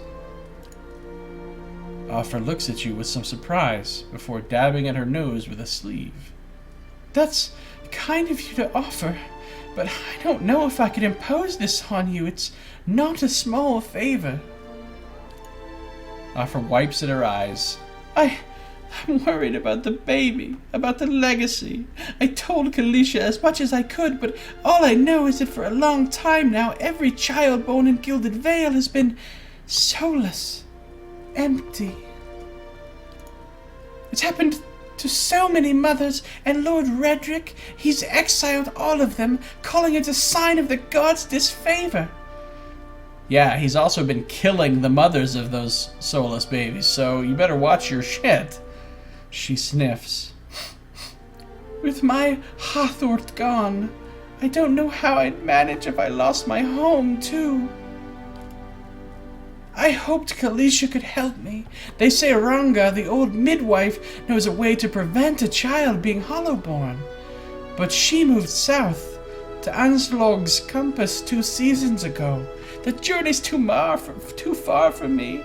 I can't make it as I am, but I don't have anyone else now with Kalisha gone. More tears run down her face. Please, can you help me?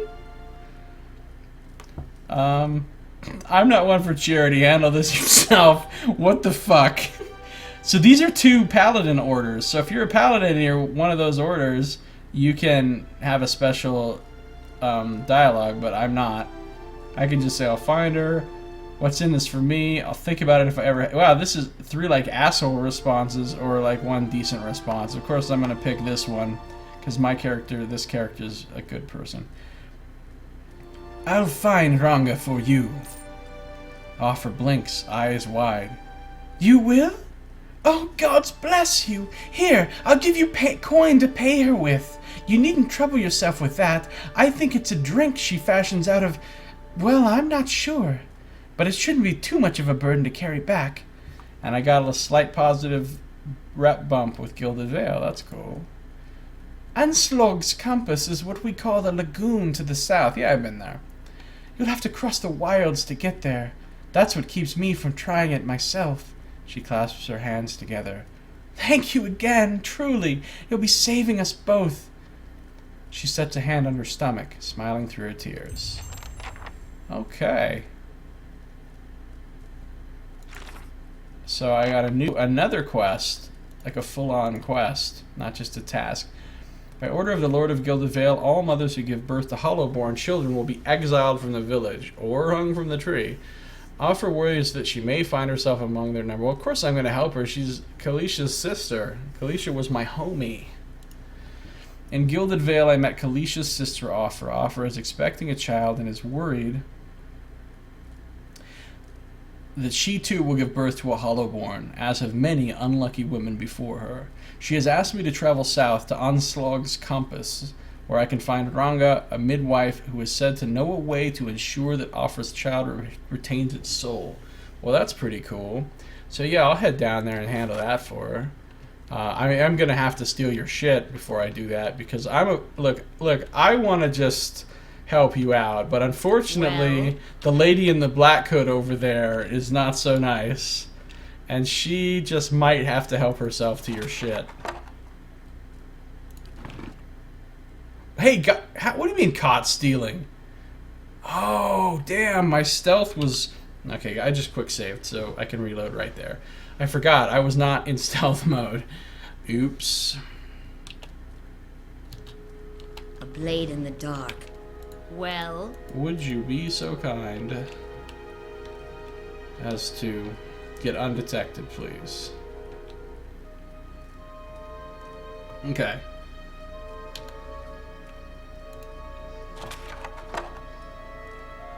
Ale, milk, and sugar.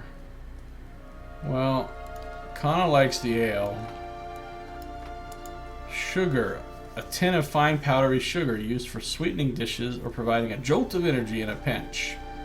Also on move speed for 20 seconds is nice, but I can use it in cooking, so I'll just throw it in here. She says, hey, get out of there. But she didn't actually catch us.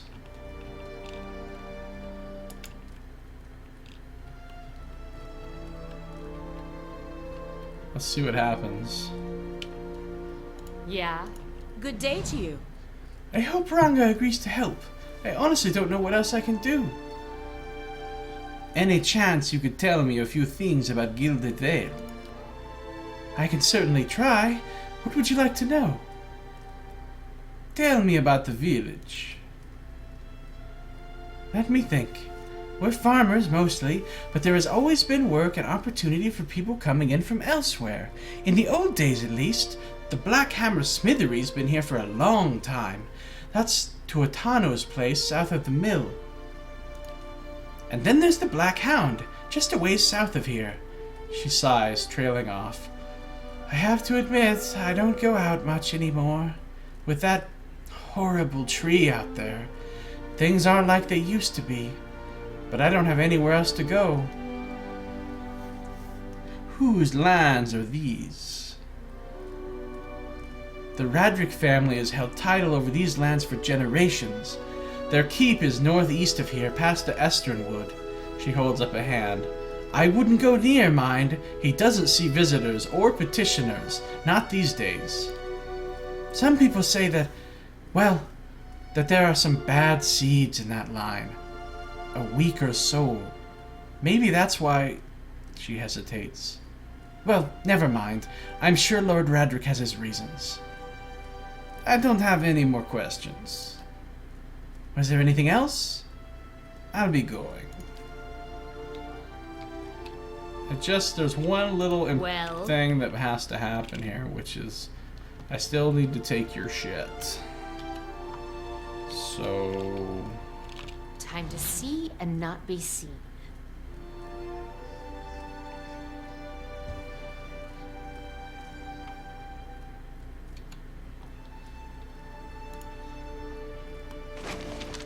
All right, taking her grain. Of course. What do you mean? What do you think? Nothing. What? You didn't see me. You didn't see me. Did you see me? You didn't see me. I'm a terrible, terrible person. Look, I might need that grain later, so let's just... Greetings. Let's just calm down, okay? Yeah, it doesn't say anything about losing reputation, so I think we're cool. So that's all we needed to do in here. And what?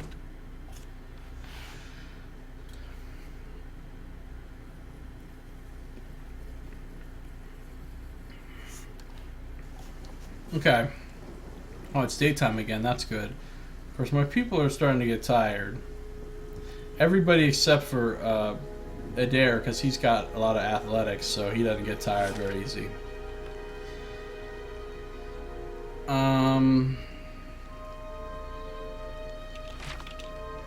So yeah, I think that's it, except for the inn.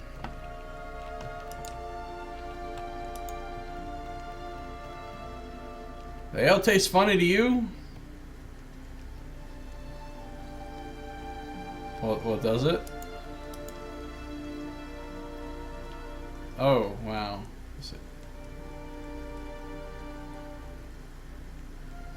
Okay. Hey, Zazu! How you doing? Good to see ya. What's going on?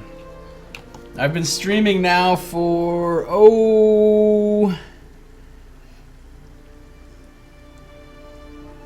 about, what time is it here?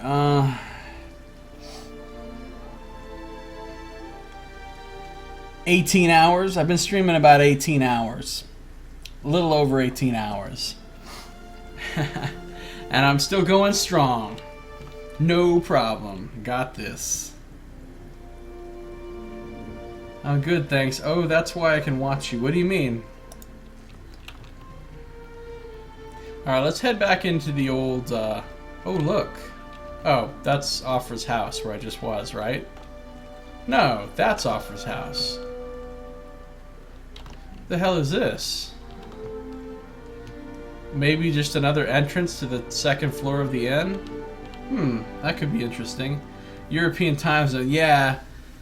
Yeah, so I'm streaming straight through for 24 hours, so anybody in any time zone could catch a piece of this stream.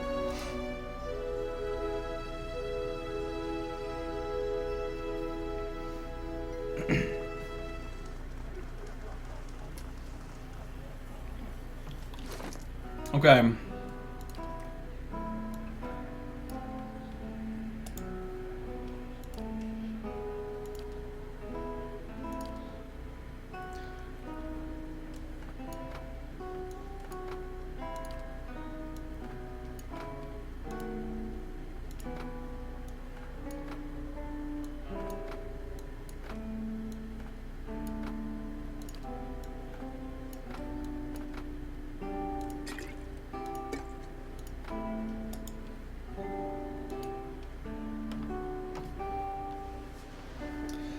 come around. Any wipes yet? Actually one, yes. And it was against a stag. A single stag. Now this is... I didn't have my full party yet. I only had 4 party members, not 6. And I didn't start the fight in a good way because I thought it wasn't going to be dangerous. So I was like, oh, whatever. I'm just going to shoot this stag. And that stag came over and whipped our ass. He killed my whole group. Which is pretty funny. But that was a long time ago, so not since then. I mean, I killed a group of bears and they didn't kill my group, but that stag was no joke.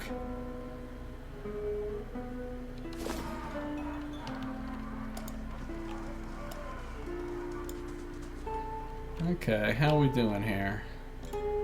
The floorboards are sticky with spills that no one has bothered to clean. It's a pretty cool picture. Guy's got a hound next to him, so that must be the picture of the owner of the titular black hound of the place. Nice and dry in here. Wish we had some minstrels in here. Good to see new faces around. Feels like the village gets smaller by the day. Still wishes we had some minstrels. Alright, calm down about the minstrels, alright, bro? What's this? Some kind of brown slop is congealing in these dishes. It smells burnt. It said shadows whooped me while I run so far. I haven't actually fought shadows yet. So, I saw some shadows and I ran away from them. Let's see, what have I fought? I've fought bears, ghouls, 8 of them, 3 bears. 1 was an adult bear and 2 were like younger bears. Some lesser black oozes, some scolders, spear spider, some spear spiderlings, some wicks, 8 of them. 8 of those, all 8 of those were in one fight. That was a pretty tough fight. I thought I was gonna lose that. A will-o-wisp, 8 wolves, a bunch of Zarup, some Zarup champions. Those guys are pretty tough. Zarup priest and some Zarup. That's all I've killed. Well, and some humans. I've killed some humans too, but they don't show up on the bestiary.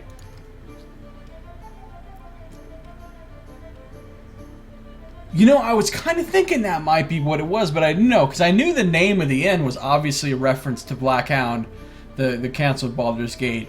But I thought that picture, I thought maybe that has something to do with Baldur's Gate 3 too, but I didn't know. But yeah, that makes sense. Yeah, well, I mean, I've been playing for a long time, but for one thing, I'm very slow when I play these games. Like, I read everything.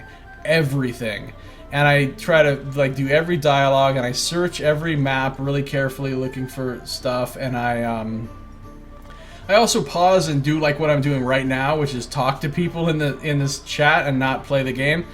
And what I did was I actually skipped, like, everything. I've been to, like, all these different places, but I haven't done anything in any of these maps, basically, because all I did was, as soon as I left Silent Lease, I just skipped everything, stealthing through, and getting in companions. So I came here, I got the 2 companions here, snuck through, got him, snuck through here, and got Kana, and then I was trying to find a way to get to the city and over here without having to actually complete Cadnua, and you can't. I explored this whole map, and it's a dead end. That bridge is broken. You cannot get anywhere from there. I explored this whole map, and it's a dead end. So the only way to get over to this side of the map and into Defiance Bay is through Cadnua, and you can't get through there until you take it over, because the way to the, like, south road out of there is, like, blocked by this hedge wall or something that you can't do anything about. So basically, I've gone as far as I can as far as getting the companions. So the other 3 companions are locked off to me right now until after I actually take the stronghold. So I decided, screw it, I'll come back and start and just do all of this actual stuff. So since I was 1 companion short, I hired a rogue from the Adventurers Hall thing or whatever. So I have 2 characters I made and these 4 companions. So now that I have a full group, I'm going back through and doing everything. And now things have been a little bit easy because, you know, my characters are 3rd level, third. My rogue's only 2nd. But they're 3rd level and I have a full group. So when I went back to, you know, Valewood and did the stuff here, it felt pretty easy. And I'm sure that'll be the case with, you know, whatever's going on here. But anyway. All right, then. What does this say? Oh yeah, slop. So let's talk to this lady. Because I rescued the dwarf guy, so she might have a reward for me now. Greetings. Hello, and welcome to the... The innkeeper looks up. Oh, it's you! Tenfrith told us what you did for him. It's such a relief to have him back. I can't thank you enough. Cool, some more moderate positive reputation. Yeah, I'm super careful. I stealth everywhere, and I like scout things out before I engage anything, and I try to position my people, you know, perfectly so that nothing bad goes bad. You know, like, I'm super careful. Consider yourself a favorite of the house. Discounts on drinks, rooms. Tenfrith said he wanted to whip up something nice for you. He's already back to work in the kitchen. She laughs. So, what would you like? Can I see what you have for sale? Could I see what you have for sale? I'm sure you'll find something to your liking. We have the finest cook in the Deerwood. Well, now you do. Okay, am I getting a discount on stuff? I am! Camping supplies are normally $75, and I can get them for $63 now. So she is giving me a discount. Well, how much of a discount is that? That's 12 copper. What percentage of... It's not 20%. Maybe that's 15% discount? 15% of 75 would be...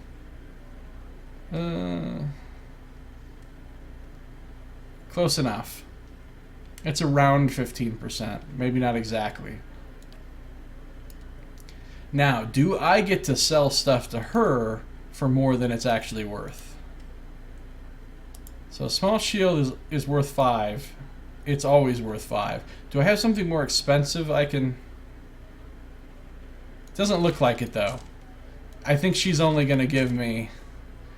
Like, if I sell these 3 hunting bows, they're worth 30, and she's only going to give me 30. So... It doesn't matter who I sell to. Selling to her does not get me any special benefit. But I can buy stuff. Oh, look, now she has all this food. All these good food. She didn't have these before because they didn't have the cook. That's cool. Oh, nice. And potions, too. She didn't have these potions before.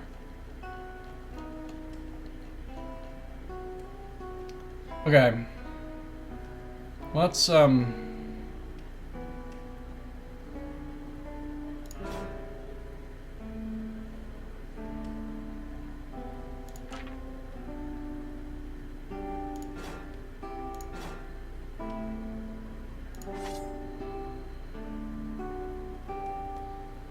you know,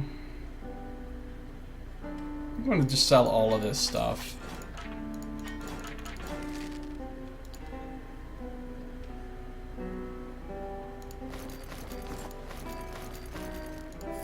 Keeping that robe, though.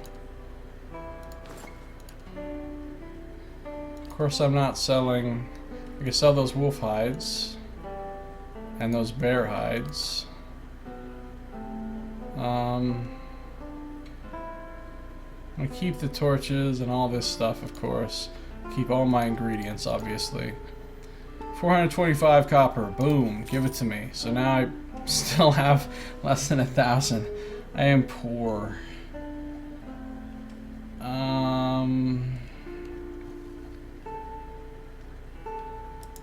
Even these potions are really expensive right now. I mean, I know I'll have a shit ton of money later, but for right now, those potions are no joke. Darkest Rawatai cookies are cheap, though. +2 con, +1 perception, +5 health for 2.5 minutes. That's not bad. Rivaled only by Adirans in their love of sweet things, the Rawatai count many delicious desserts and rich treats among their famed recipes. One of the most revered by wealthy connoisseurs around the known world is the darkest Rawatai chocolate cookie.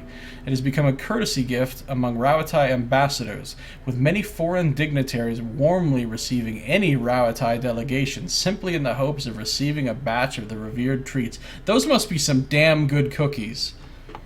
If they're all that, like...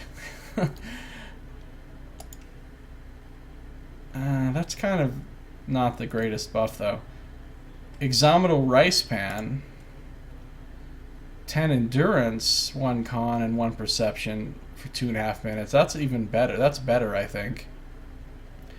Popular as a dinner entree in the Exometal Plains, the Exometal Rice Pan has hundreds of regional and family variations. Varied as it may be, the dish is often seen as a great unifier in a culture heavily stratified by social hierarchy. Philosophers and wealthy politicians may use rare spices or finer cheeses, but its basic ingredients and ease of cooking have made it a traditional meal for all Exometal people. At Exometal wedding celebrations, it is common for the couple's close friends and family to spend the previous day cooking enough Exometal rice pan to feed everyone at the celebration to come. So it's soul food. It's very cultural food. That's nice. It's not bad buffs. But what about savory pie, though? We must learn about savory pie. Savory pie is not so special, I guess. 10 max endurance, 1 might, 1 perception. Wait. I think I like that one even better. A delicious smelling pie with a golden crust and a meat filling guaranteed to leave one feeling battle ready. We ain't bothering with no fucking story about savory pie. It's just savory pie. Eat it, goddammit.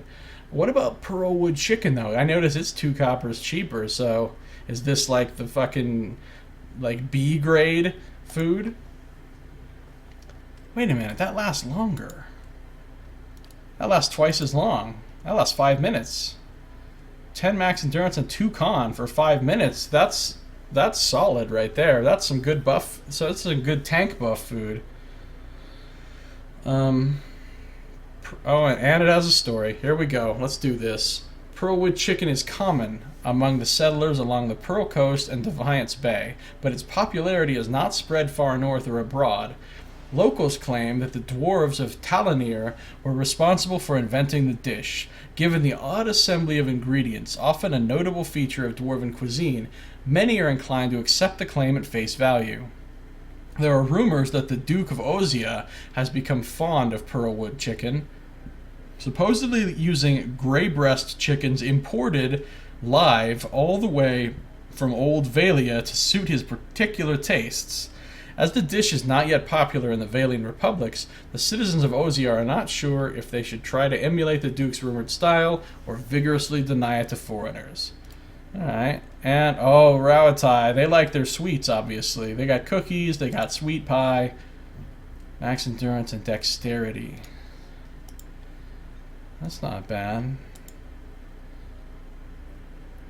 Popular in all of the coastal communities of Rawatai, sweet pie is often considered too rich even by their standards. It is saved for special occasions. One of the most notable and worthy occasions is when a Rawatai Amawa makes his or her first long journey across the ocean. Upon returning, his friends and family members often share a sweet pie, with the returning youngster enjoying the first piece. Their culture is really about eating sweet stuff. And then I can buy this stuff, which is like ingredients that I can use to cook my own stuff. Well, let's take a look at the cooking system. Oh, wait. Oh, I gained a grip of XP, too.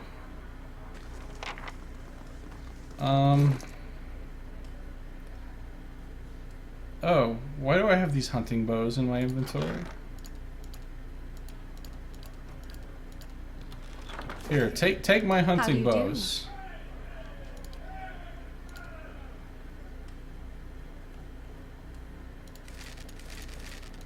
There you go. I'm not gonna sell my piglet. So let's talk about this cooking situation. Okay, so I can make some stuff already. Oh, unlike the potions and stuff, they don't cost money to make food. That's good, actually. That's really good. Wait a minute. Didn't all of these foods say requires level 3 before? No, they must not have. They must not have. Right? I thought they did, though. And wait, did I get some... I got some new recipes that I didn't have before, didn't I? I'm not sure that I had all these recipes before. I think maybe I got some extra recipes because I rescued the cook. Or maybe I'm imagining shit. I don't know. But here's the stuff I can make. I like the ones that last longer than 150 seconds, though. Oh, there's the Rautai sweet pie. That just requires a fruit, a sugar, and a cocoa. And there's the pearlwood chicken. That requires a poultry, a vegetable, and a fruit. This requires cheese. See, here's a different thing. Farmer's spread. Egg, milk, oil. Oh, this is like a breakfast. Move speed and might. Dear wooden farmers, especially in Tenfirths, make heavy use of this egg-based spread for their workday meals. The Tenfirthers, renowned for their unflappable nature and rustic stoicism, are often the butt of jokes involving their humble food. The more good-natured jokes feature Tenfirthers accidentally putting the whole eggshell in the spread and eating it all without complaint. Mean-spirited jokes involve the Tenfirthers impassively eating stones, chicken feathers, nails, and other appalling substances that somehow got mixed up in the spread. Well, that's not very nice. And the Duke's Own beef loaf. I'm pretty sure I didn't have that recipe before either. Ooh, that's good. Max endurance and 2 might for 300 seconds. That's a pretty nice piece of food right there. I guess I better read about it. Duke's Own beef loaf. Beef loaf is a standard dish all across the Deerwood, and hundreds of families have been using the same recipe for generations. No one is quite sure how it came to be known as the Duke's Own, but 2 legends are widespread. The first involves Admeth Hadret. We read about him earlier. The Deerwood's first Duke, personally making beef loaf for his captive prisoner, the Glanfathan Galvanreged.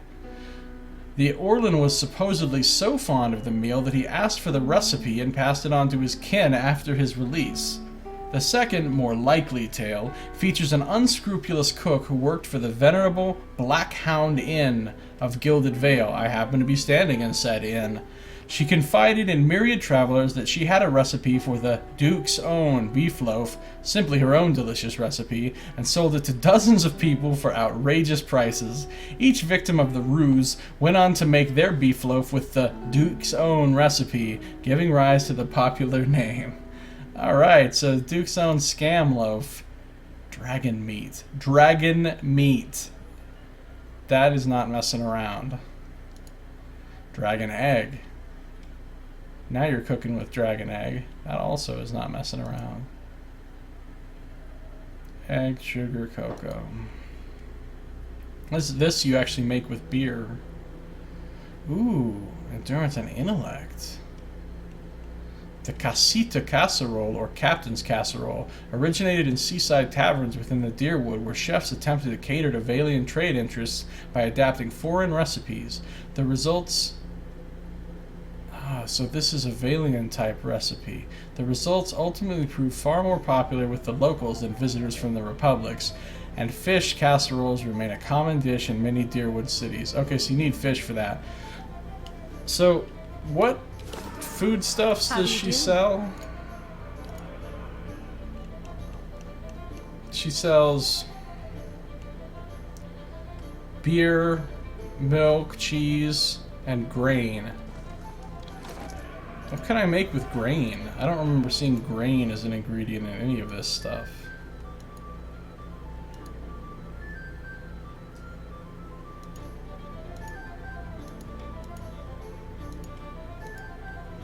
What can you do with grain?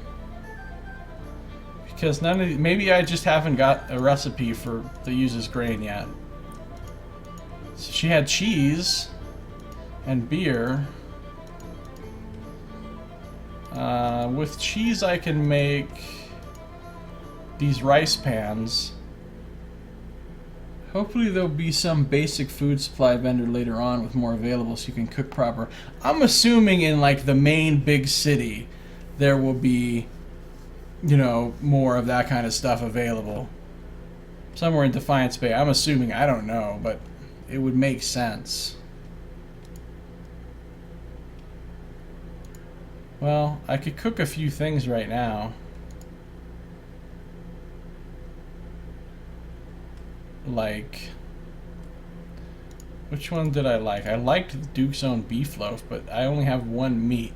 But I'll make one of those. Successfully crafted one, okay. And what was the other one I liked?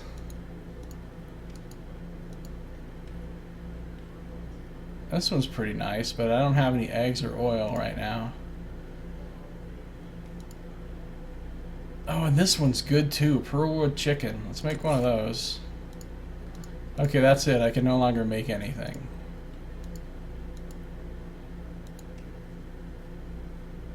The only thing I could possibly make... No, I don't even have vegetables, so even buying the cheese wouldn't do me any good. Well,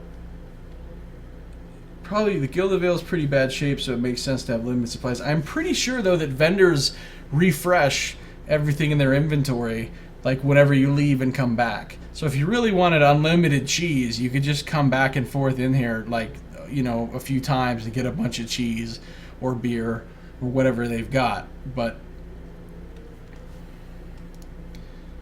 I guess I could test that real quick. So let's say I... Welcome. See what you got. Because I know they regenerate camping supplies. If they didn't, the game would be really hard. If they only had one set of camping supplies for the whole game. But like, what's this super cheap stuff? Let me buy some cheese. Let me just buy some cheese. All of it. I'll buy all your cheese. I don't care. It's only 18 copper. Okay, right? So now she has no cheese. Right? She has no cheese. Now, if I just leave here and come back in, I'm pretty sure she'll have cheese again. If not, if I leave Gilded Vale completely and come back, like actually travel on the world map, I'm really quite sure she'll have cheese again. Let's see.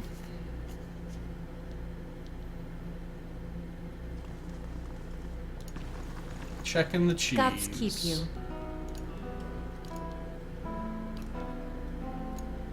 Well, she does not have cheese again right now.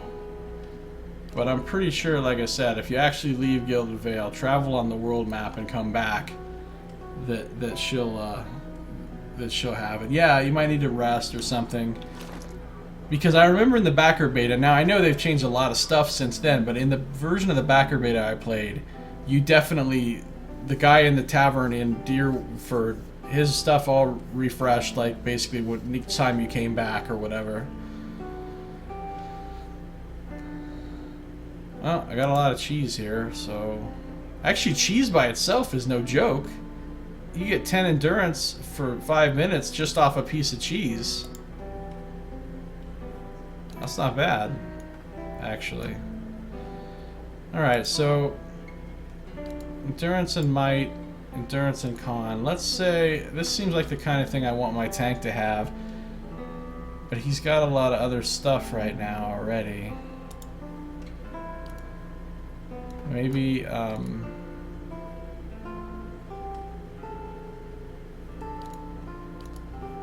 lot of beer and ale to my name here.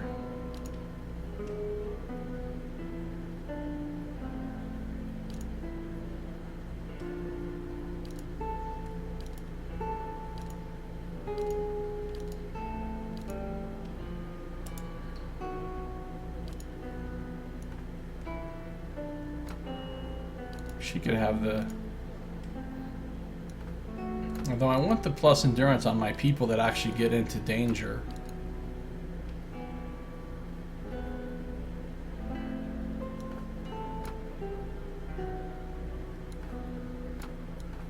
Maybe I'll give all this ale to Durance.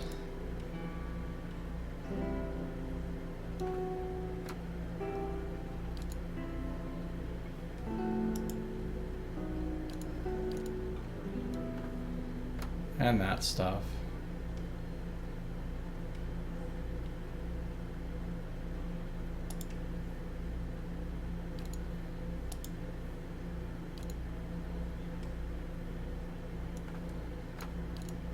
Let him have this, because it's better than just the regular beer.